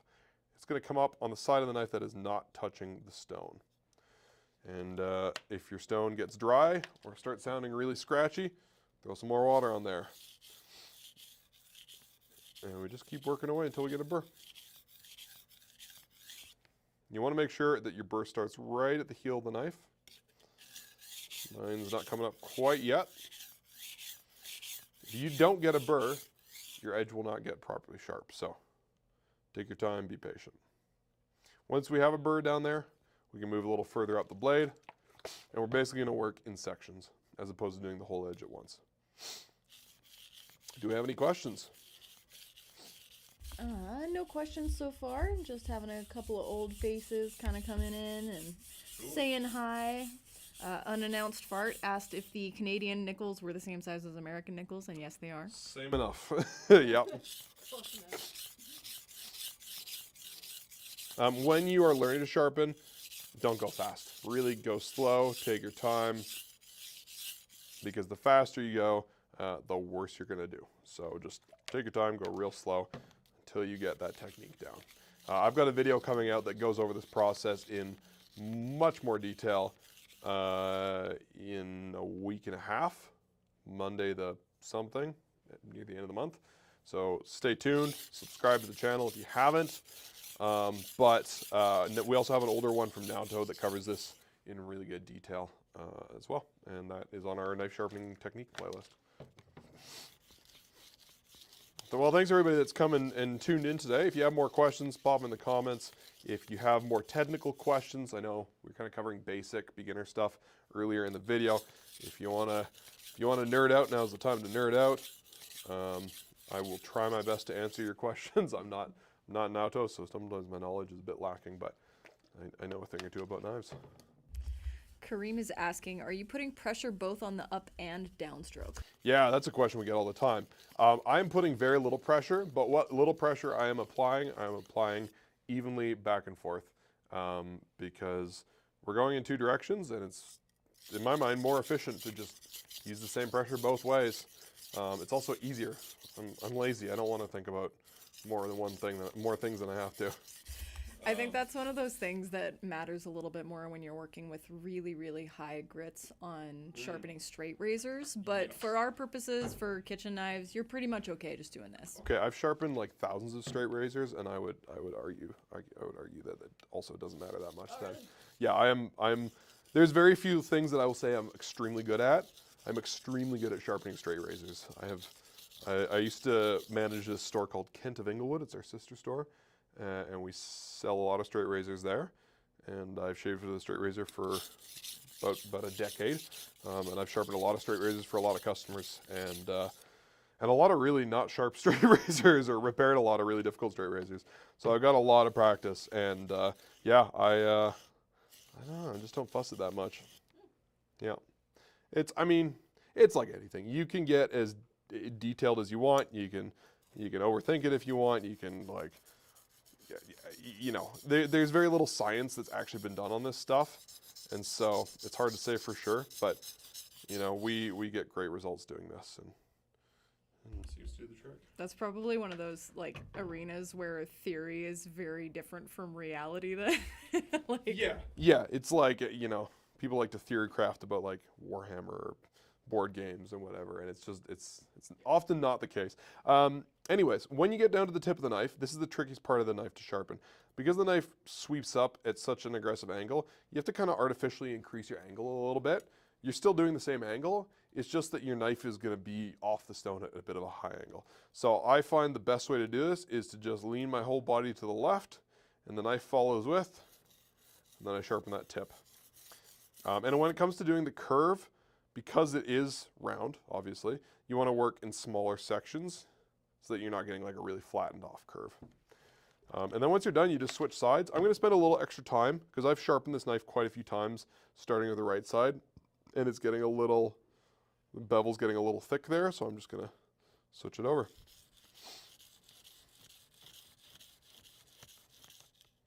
All right, you got any other questions or comments to respond to? Real quick. I'm using the whole stone, right? I'm not digging a little ditch right here or right here because I paid for the whole stone. And as you use the stone, it wears down. And if you work in one small section, you wear like a little divot in your stone, and it sucks. So just try to use the whole thing as much as possible. Okay, on to the questions. All right. Kareem was asking, can I set up the stone under a running stream of water? Sure. Yep. Yeah, I'm a bit of a hippie, and I would probably try to use less water than that. I'm not going to judge you. That is certainly going to be an effective way to do it. And that's the nice thing about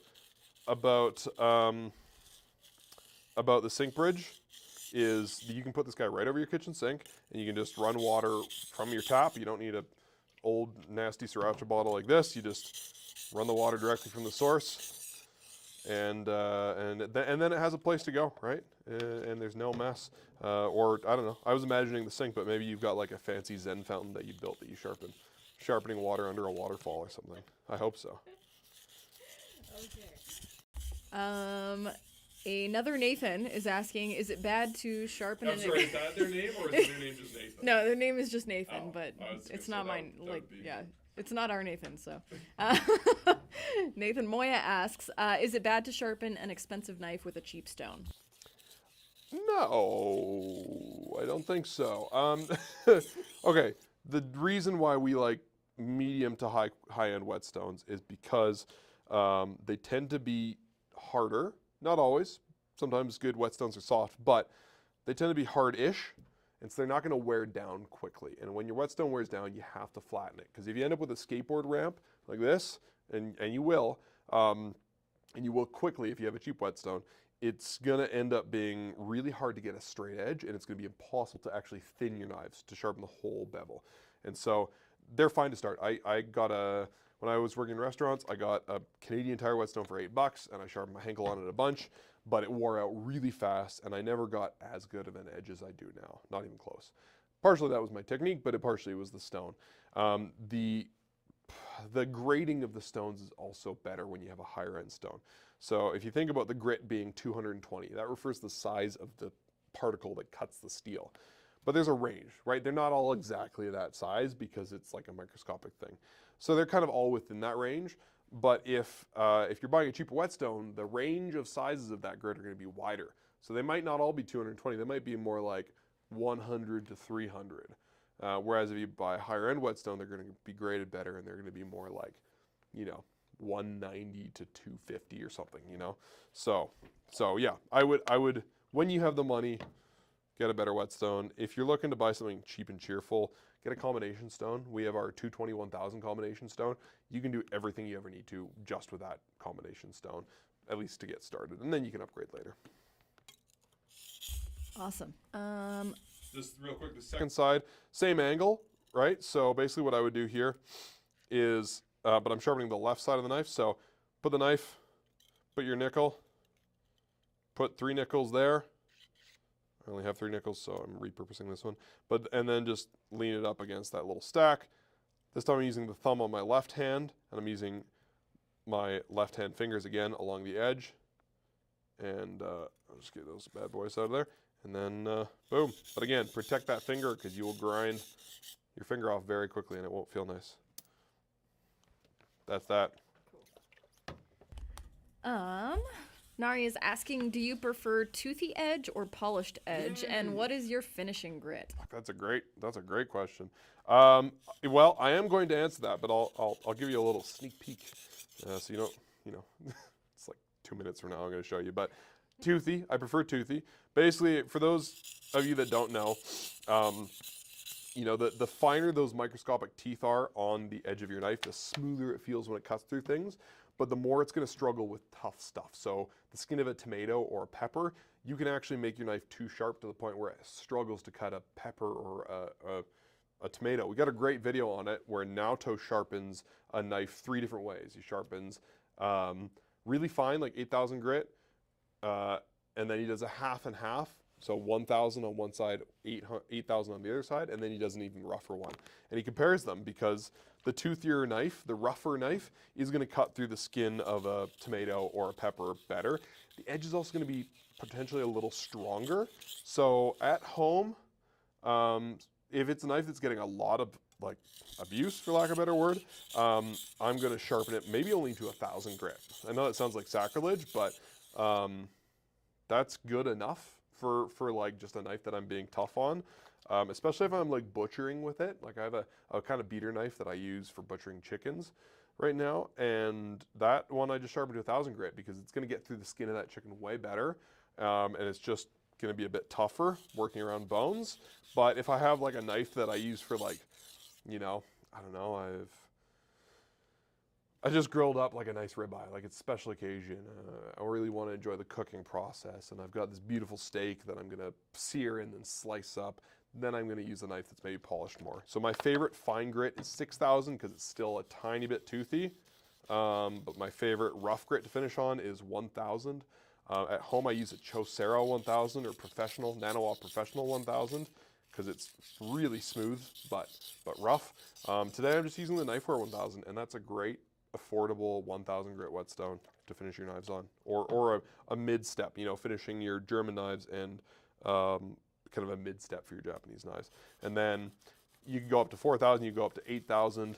I like to finish on about 4,000 to 6,000 if I'm going a little finer on my knives. All right. Nicholas is asking, when is the stone too dry? So it'll look darker and shinier when it's wet enough. This is okay where it's at, but you can't see any water on top of the stone. If you give it like another minute, it's going to start looking drier. And when it looks dry, it's way too dry. Also, if you've got like mud that's building up on it, that's you need to rinse your stone, especially on these rough stones. But you'll also hear it like, that sounds pretty okay, right? That's not, let's see if we can get my microphone in there. You know, that sounds okay, but the wet underside's pretty wet. But once it gets dried out, I'll show you in a minute, it starts sounding rougher. Like even just that is louder. That's generally not where you want to be.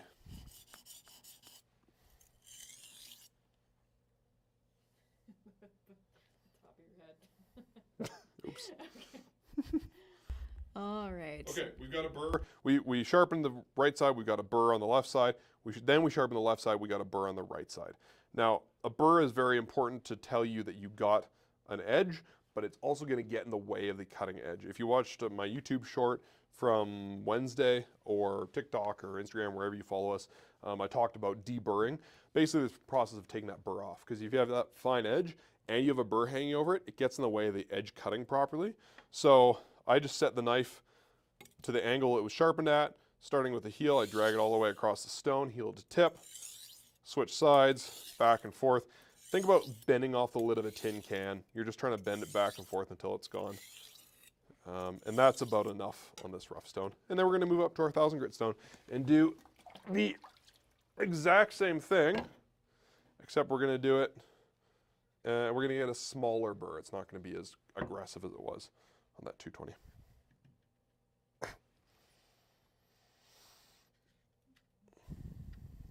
If you do have questions, we're going to stick around for another 20 minutes or so. So pop them in the old comments. All right, we have one question. Are there 2 bevels on the knife or 3? And that's not a stupid question at all. Okay, first off, I'm just going to wipe the knife. You don't want to bring gross, nasty, rough grit from your rough stone onto your fine stone. 2 bevels or 3? I mean, there's 1 bevel on either side, right? Because so basically, when you have a knife, you have a straight bar of steel like this, and then they grind what we call a primary bevel on it. And so there's a bevel on either side. So technically, there would be 2 bevels, but then we do what we call a secondary bevel, which is like a fine little extra edge right on the very edge of the knife. So I guess technically a double beveled knife, which is sharpened on both sides, would have 4 bevels, right? And then a single bevel knife has a bevel, a micro bevel, and then on the back side, I think you could argue this is technically a bevel. I was kind of arguing with this about Naoto, or with Naoto yesterday, but it's what we call an uraoshi, where the knife basically is sharpened flat on the back side. So I would say that has 3 bevels. But yeah, I think we're getting into the knife pedantism.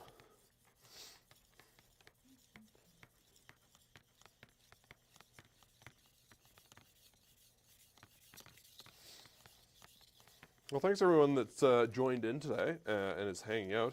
If you do have more questions, like I said, we'll hang out a little longer, and then I want to drink a beer. But yeah, we appreciate you tuning in. We've got a lot of really great videos planned this year. We're finally showing some of the behind the scenes from our trip last year to Japan. So expect some really cool videos about a lot of the knife makers that we work with. We got a video where we're going to patina a knife, 4 different knives, 4 different ways. Sky's going to do that. This will be Sky's full video debut. And that's going to be pretty neat, pretty nerdy, which is a good time. Naoto's going to restore a knife that got lost in the mail and like drowned in a pond or something horrible. And that I'm really excited for. It's going to look really cool when it's done. I don't know, we got all sorts of good stuff planned.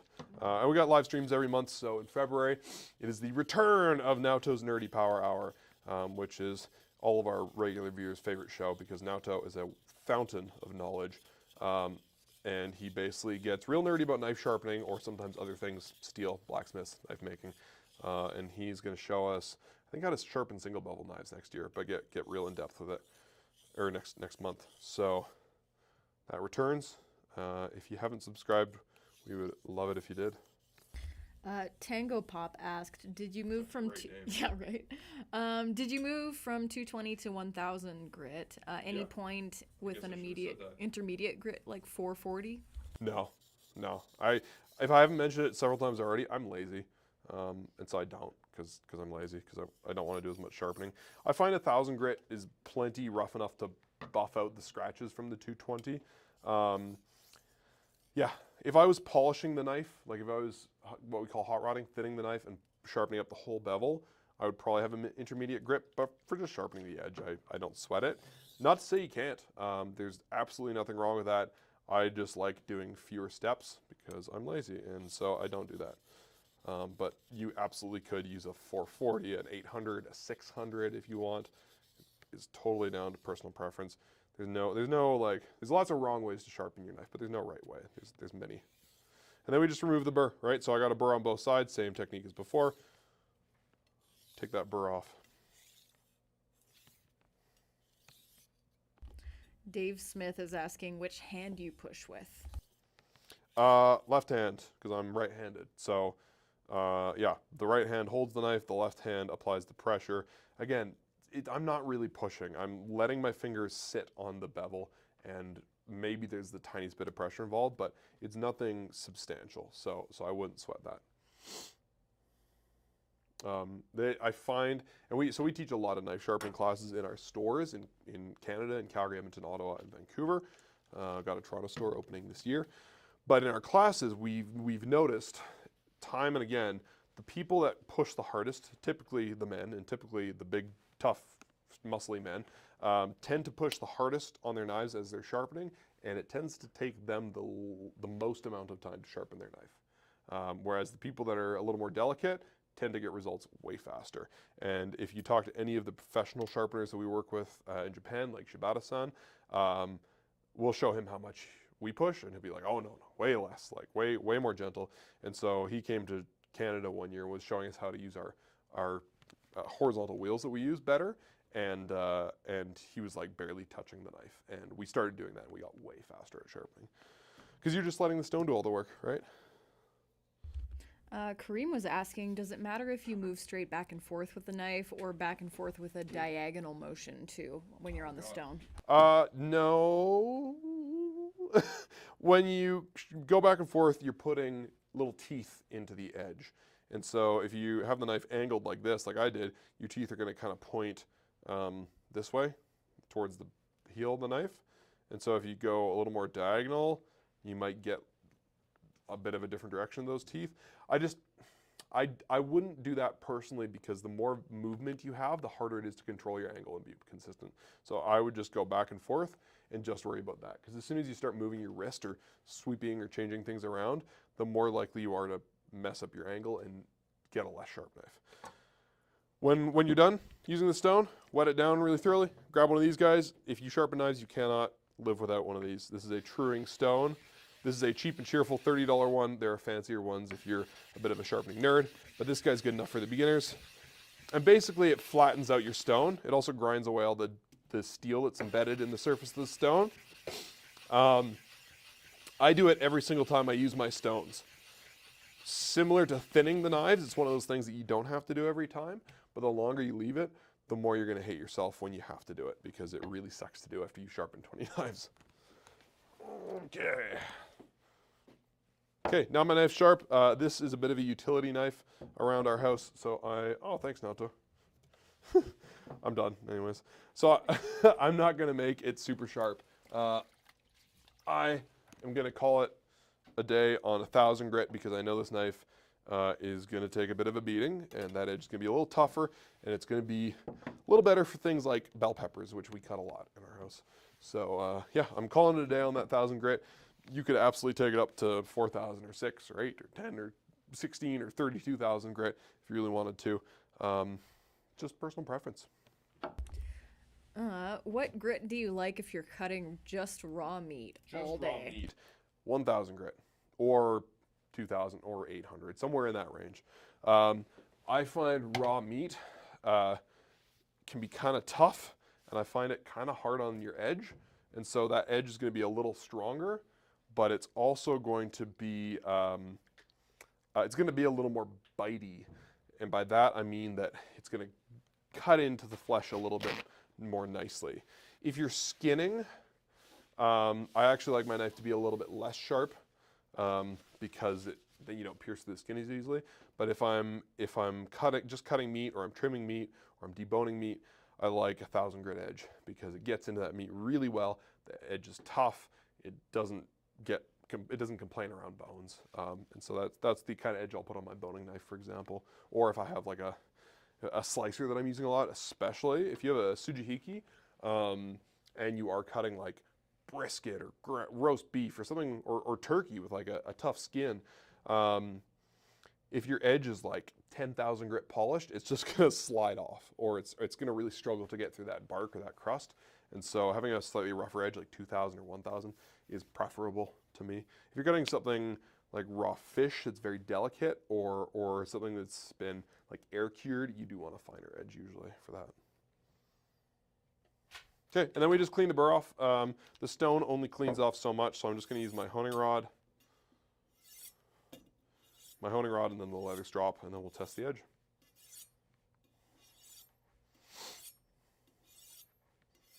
Well, I want to know, if nobody else has questions, I got a question. What did everybody get for the holidays? Did you get a knife? Did you get, I don't know, I got a baseball cap with my favorite chainsaw brand on it. I got a Boba Fett helmet Lego set. I got other stuff that was cool too, but I don't remember any of it. You got a Lego set? Yeah, I got a Boba Fett's helmet, and it's on like a little stand. I keep meaning to bring it to work to put on my desk, but I keep forgetting. That's I love Lego, but it's horrendously expensive, and you can really only use it once, so I never buy it for myself. We had a question if we're going to be showing a little bit of the technique of thinning out the knife hot rodding. No, is the short answer, but our future live videos, Naoto's Nerdy Power Hour, happens most months. It's our man Naoto who knows way more about that kind of stuff. I am only mediocre at that technique, but I can give you the 30-second version. Oh, God, I'm sore today. I sound like an old man. So basically, when I was sharpening before, I did like an artificial angle, like a 15-degree angle. In this case, we're just using the angle built into the knife. So you put the knife flat on the stone, you apply a light amount of pressure right on the bevel there, which is where you want to sharpen, right? And then you go back and forth like that. And you do that until the blade road, where you can see the edge, has disappeared, or almost disappeared, depending on how thin you want your edge. And you do that the whole way along. And then you do it on the other side. And then you polish it on 1000 grit or something else to make it look nicer. It's a slow process, but it makes your knife perform like crazy. So I recommend doing it when you have like an hour or two to yourself and just be zen, put on a show, put on some music, do it in silence if that's enjoyable to you. Whatever gets you like calm and focused. Maybe you grab yourself a beer or a cup of tea or something and just relax, right? But it will make your knife perform like crazy. You'll go to use it the next day and make lunch, and you'll just go, whoa, that's so much sharper than it was before. It's awesome because it really does. We call it hot rodding at Knifewear because it makes your knife go like a hot rod. It's awesome. So yeah, and if you don't want to do all that pain in the ass work yourself, you can bring it to one of our stores or mail it to Naoto and make him do it for money. If it's the first time sharpening and the knife is from us, it's free. So take advantage of that. Yeah. But that's basically it. Knife flat, press on the bevel, back and forth till the blade road's gone. Do it on the whole knife, polish it. Go to our knife sharpening techniques playlist after this video, or right now if you're sick of me. And we've got a video on how to thin your knife, and then one on how to polish it to get different finishes. And those videos are extremely helpful and made by somebody that's much better than me at explaining this stuff. JB is asking what you think about Ginsan steel, and is it easy to sharpen? This knife is Ginsan steel. Yes, it is. Some stainless steels are a little trickier to sharpen. Again, it's one of those things that I think people make a really huge deal out of. If you're thinning the knife, certain stainless steels can be more of a pain to sharpen. VG10 is kind of a pain in the butt. I know Naoto doesn't like sharpening VG10 that much. Carbon steels tend to be more enjoyable. But Ginsan is actually designed to perform more like carbon steel, and for that reason I find it sharpens up a little more easily and a little more enjoyably. Speaking of which, let's see how we did and see if we got this Ginsan nice and sharp. Oh yeah. That'll do. Yeah, see, it's smooth. Like it, you can hear it is, let's see.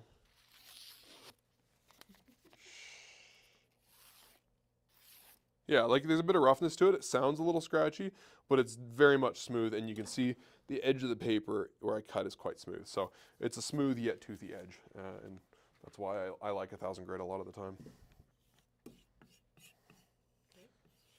Cool. Questions? We're all caught up. What?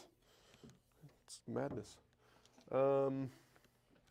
Okay, well, what else should I talk about? I think that's everything to do with how to care for a knife. That's all the notes I had, but if you have more questions, you got a few minutes. If you want to review that information, you can rewatch this, but you can also watch the short version on one of our recent videos that I made about how to do this, take care of your knives. And other than that, we've got a lot of great videos on our channel. If you're new to the channel, go back and watch them. We got knife skills, we got knife knowledge, we got sharpening techniques, all sorts of good stuff. If you are in Toronto, we are opening a store there in the spring-ish this year. What else is coming up? We're doing a little charity thing pretty soon. Our man Alex in Ottawa is going to be raising some money, so stay tuned for that. If you like hearing about this kind of stuff, these live streams, other events we do, new knives, restocks, join our mailing list on our website. I write them myself every week, and there's, I think, pretty good info in there. If you want to see more stuff like this, subscribe to the channel. Follow us on TikTok, Instagram, Twitter, Facebook, mostly just TikTok and Instagram. We do fun, goofy stuff there.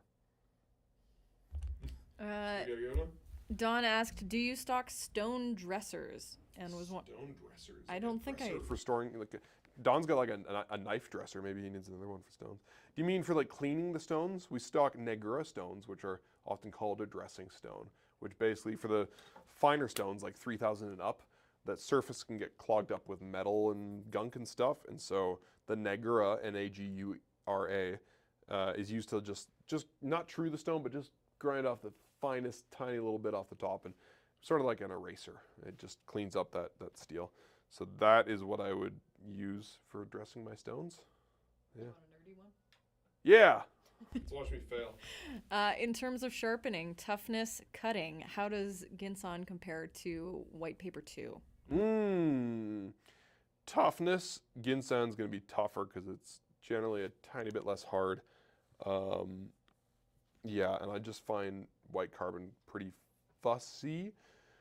But toughness also mostly depends on how thin the edge is and how it's been sharpened. In terms of cutting, I prefer the way white carbon cuts, but only just like by that much. Like again, if you're a real knife nerd, you're probably going to notice a big difference, and you'll probably prefer white carbon.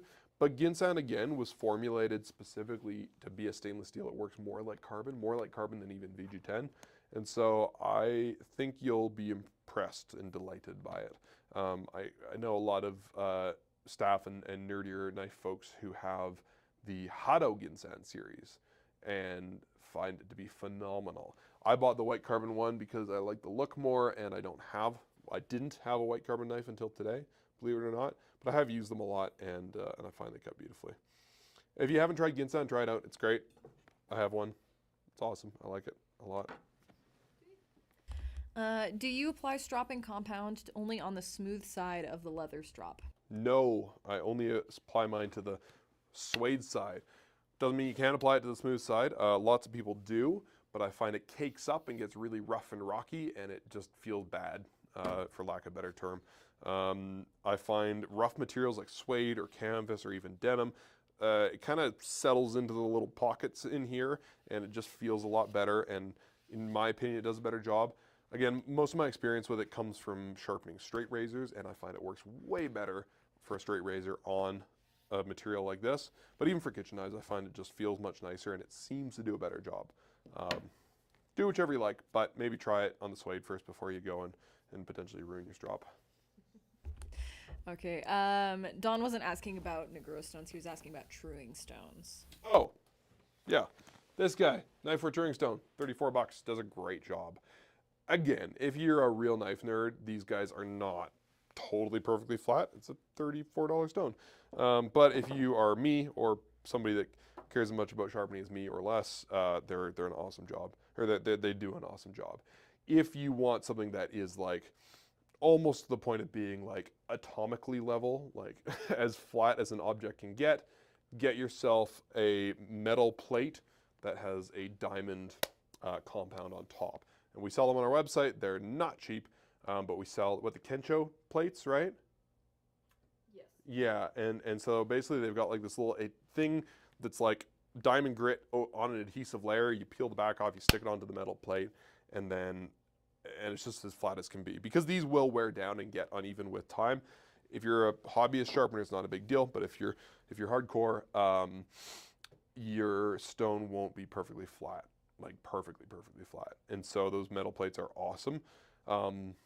But again, they're for like the people that are hardcore hobbyist sharpeners or professional sharpeners. Like Naoto uses one all the time, and it's pretty awesome. They also work a lot faster, right? This guy is a little slow to flatten with, especially if you've been really working your stones. And those diamond plates, they're just like done. Like they're so fast. So they're pretty cool if you have $400 burning a hole in your pocket. It's 4. I'm going to grab a beer, and then we can answer the rest of the questions. Okay. Do you want one? Yeah. It's beer o'clock, everyone.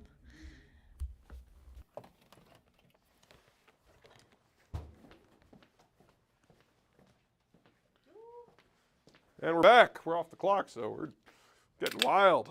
It's the weekend. Woo! Grant is asking. Grant is asking, what Ginsan do we recommend? Like which knife made out of Ginsan? Hado Ginsan. Like if you want the best Ginsan knife that we sell, get that one.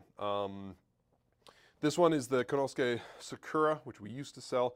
And it's great, but here's a thing I have learned through experience. Knives, like this one that I just bought today, have what we call a distinct primary bevel. That means, oh, good. Remember to turn the furnace on. If we leave and we don't turn the furnace on, our coworkers freeze to death on Monday morning, and they're not super pleased with us, so we have to do that. But it's loud, so we turn it off. This guy, you can see exactly where this primary bevel is, right? Very obvious. So when you lay it on the stone, it sits flat on the stone. It's very easy to sharpen that primary bevel. This beautiful knife with this cherry blossom pattern doesn't have that. And so when you go to thin the knife out, which you have to do, it's a pain in the ass because you have to establish your own primary bevel. You also have to sharpen up and mess up this beautiful Damascus pattern that they put on the blade. Now you can polish it up and get it looking almost as good as it does now. I have yet to thin this knife because I don't want to, because that sounds like it sucks. And so you kind of end up in the situation where if you're bringing it to a professional like us, they can do a great job. Now we'll do a great job and make it look super pretty, almost as good as it was when it was new. But if you don't have those skills, or you're not going to bring it to us, or you don't live where we are, you have to do it yourself, and it's not the easiest thing in the world. Once again, we have a video on that. Now, did a live stream on that a while ago with a lot of great advice. And I'll probably be going back and watching that video next time I sharpen this, because it's getting a little chunky. So basically what I'm trying to say is the Ginsan one is better because it has this established primary bevel. What else do we sell that's Ginsan these days? A cheat. Kokuto, right? Oh, is that Ginsan? Yeah, it is Ginsan. Yeah, the Haruki Kokuto, if you're, oh, look, it's right behind me.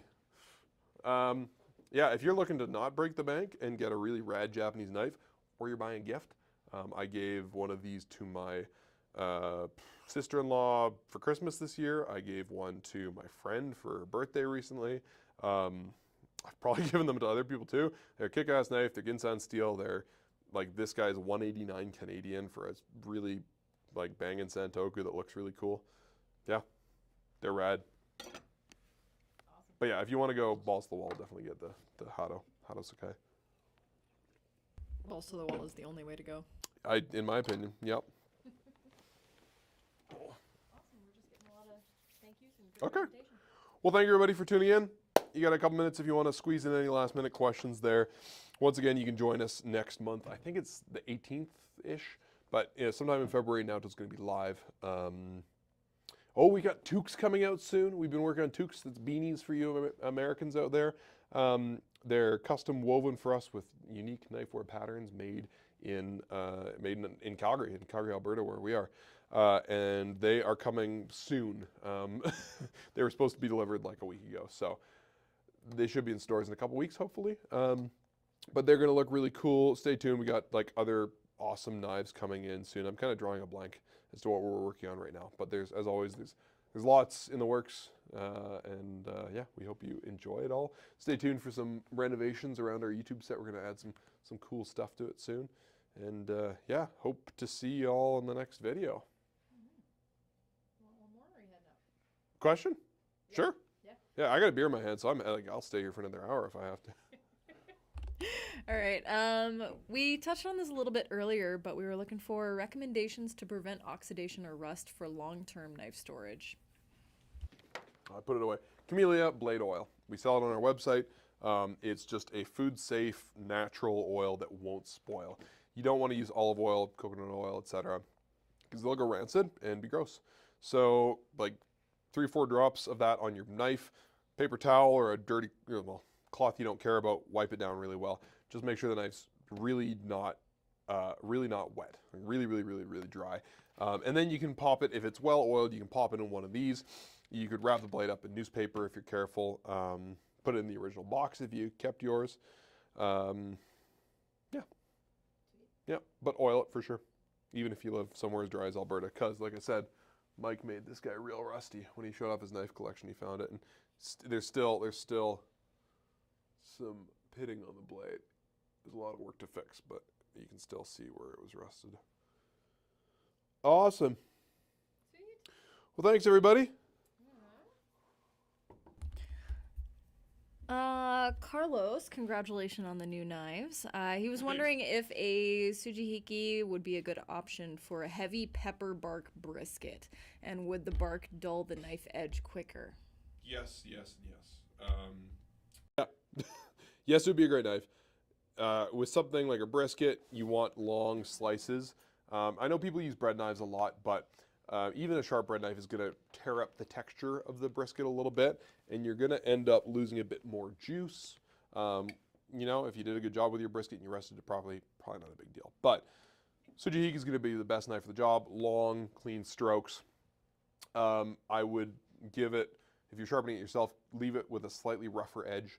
And then, yeah, expect it to dull faster. Here's the thing. Your Tsujihiki is not hitting the cutting board a lot, and it's not getting nearly as much use as your Santoku or your Gyuto. So your Tsujihiki is still going to stay sharp like 10 times longer than any other knife you own because it's just not getting the workout. My dad has Tsujihiki, and the only time it gets used is when I carve the turkey at Christmas. So his Tsujihiki is going to be sharp the rest of his life, and I'll probably sharpen it when I inherit it. But if you are carving like a brisket every week or doing it at work and you're doing 40 briskets in a week, then you'll need to. The bark will dull it, not as much as like whacking it on the cutting board all the time. Tsujihiki, long, skinny. This guy's a 240 millimeter. This is like the bare minimum for a Tsujihiki. I would get at least a 270 or a 300 millimeter. The bigger they get, the less common they are. But if you're patient, I would hang on for the Moritaka Ishime 360 millimeter Tsujihiki. It is the brisket knife in my opinion. But even at 270 from Fujimoto, these guys would do a fine job, a fantastic job. But if you are doing like one of those big full briskets, this knife is smaller than the brisket, so I would probably get something that's 270, 300 millimeter. There we go. The only reason I'm handing you these is because somebody was asking to see them, so I was like, I don't know. Good timing. While we're talking about them, this is the hammer tone. Yeah, this is probably the one I'm gonna get. Every time I buy a new knife and I talk about it on video, I talk about how I haven't owned one of these shapes before. I've worked at Knifewear for a decade. Like it's a decade, like in a week or two, and I don't own a Tsujihiki yet. Right? What a dumbass. So this guy, 270 Fujimoto hammer tone, will probably be my first Tsujihiki, and eventually I'll get that 360 Moritaka. But I have a mortgage, so I'm not spending as much money on knives right now. This guy's awesome. It looks super cool. It's got this badass cut off Kiritsuke style tip. It's SLD stainless steel, so carbon steel Tsujihikis aren't really an issue because meat isn't acidic, doesn't rust the knives. But stainless steel is nice because often when I use a Tsujihiki, I'm carving the meat and then we're eating immediately. So I don't want to clean my knife. I just want to cut, put it down, walk away. The reason I would get something bigger than a 240 is because I already have a 240 Gyuto, and it's great. I use it for brisket, I use it for other stuff, but I already have this size, and just getting a skinnier knife that size, not a massive advantage. So I would go 270 at least. If for the person wondering, if you're debating between a 240 and a 270, get a 270. Who was asking about that?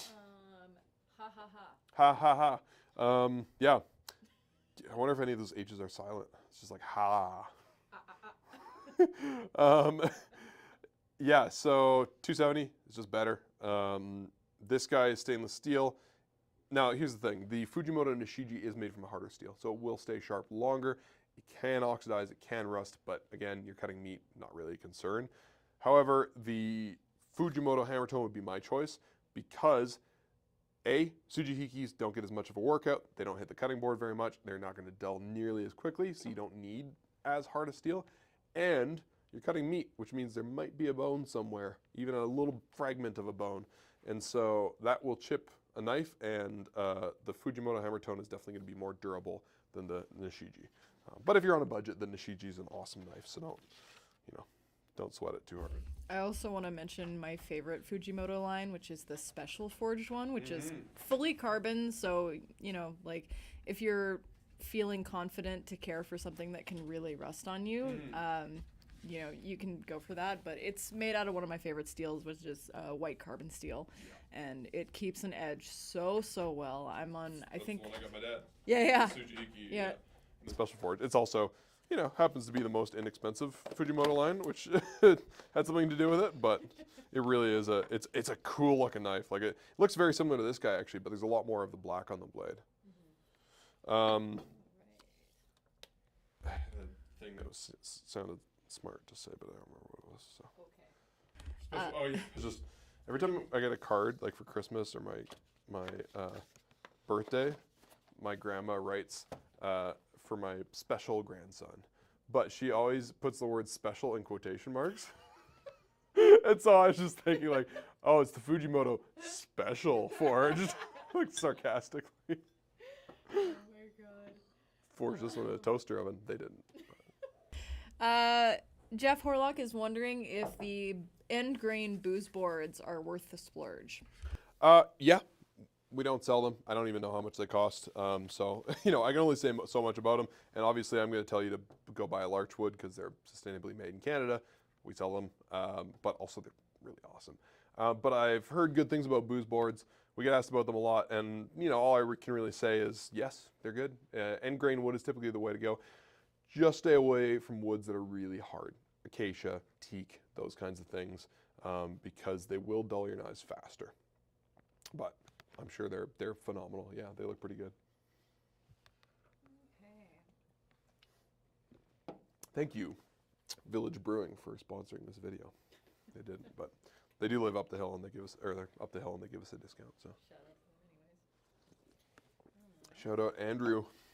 Kareem was wondering about the difference between a truing stone and a Negura stone. Yes, truing stones are rougher, coarser, bigger. They're for flattening your stone. Negura stone is just for your finer stones because those stones get kind of clogged up with bits of steel and grime and stuff. But if you use your truing stone to remove that, you run out of stone a lot faster because they just grind more stone away. Excuse me. So the Negura stone is just finer and doesn't remove as much stone. Also, if you use a truing stone on a really fine stone, especially if it's like a diamond plate that's really aggressive, you're going to leave kind of scratches in the surface of it, and it's going to feel not good to sharpen on. So I find the Negura stone is really nice after the diamond plate to bring back the smoothness of your fine grit stone. When I sharpened a lot of straight razors, we would flatten our stones all the time with diamond plates. So we burned through stones really quickly, but it meant that our stones are always perfectly flat, which is really important for straight razors. But I would always use a Negura to smooth those stones back out. Otherwise, you'd have like these kind of grooves left in your fine stone. Kareem was wondering about the difference between buying a 220 and 1000 combo stone versus one of each. Great question. Well, you get more stone when you buy one of each, so it lasts longer. That's the obvious thing.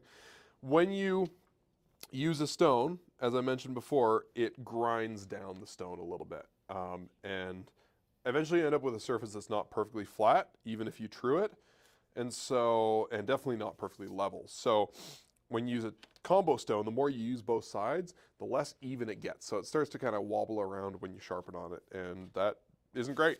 If you're on a budget and you're starting out, you're a student, or you just don't make a lot of money, definitely get a combo stone. They're really affordable. But if you can afford it, even if you're just starting out, I would probably just get one of each right off the bat because they're going to make you happier. They're going to last longer. Yeah. I don't really just throw my knife boxes out right away, but this is like a pretty nice one. I might actually keep it. Yeah, don't throw that. I keep all mine. I just hate packaging and clutter, so I just like, oh, Haddo on the Road of Blades. This is quite nice there, right? You like a little poem or a little story? Mm-hmm. Talk to you about the people that make like the whole knife, the whole process. Damn. Nicely done, Haddo. Okay. Is that it? We're caught up. Okay, we're done. Thank you, everybody. We appreciate, love you all, and yeah, we'll see you on the next live show. In the meantime, if you have more questions, DM us on Instagram. You can shoot me an email, nathan@knifewear.com. You can live chat with us on our website during the week. Yeah. Thanks, everybody. Thanks for tuning in. Yeah, and if you're not watching this live, just leave a comment and we'll get back to you. All right. Have a great weekend, everybody. Happy Friday, and we'll see you next time.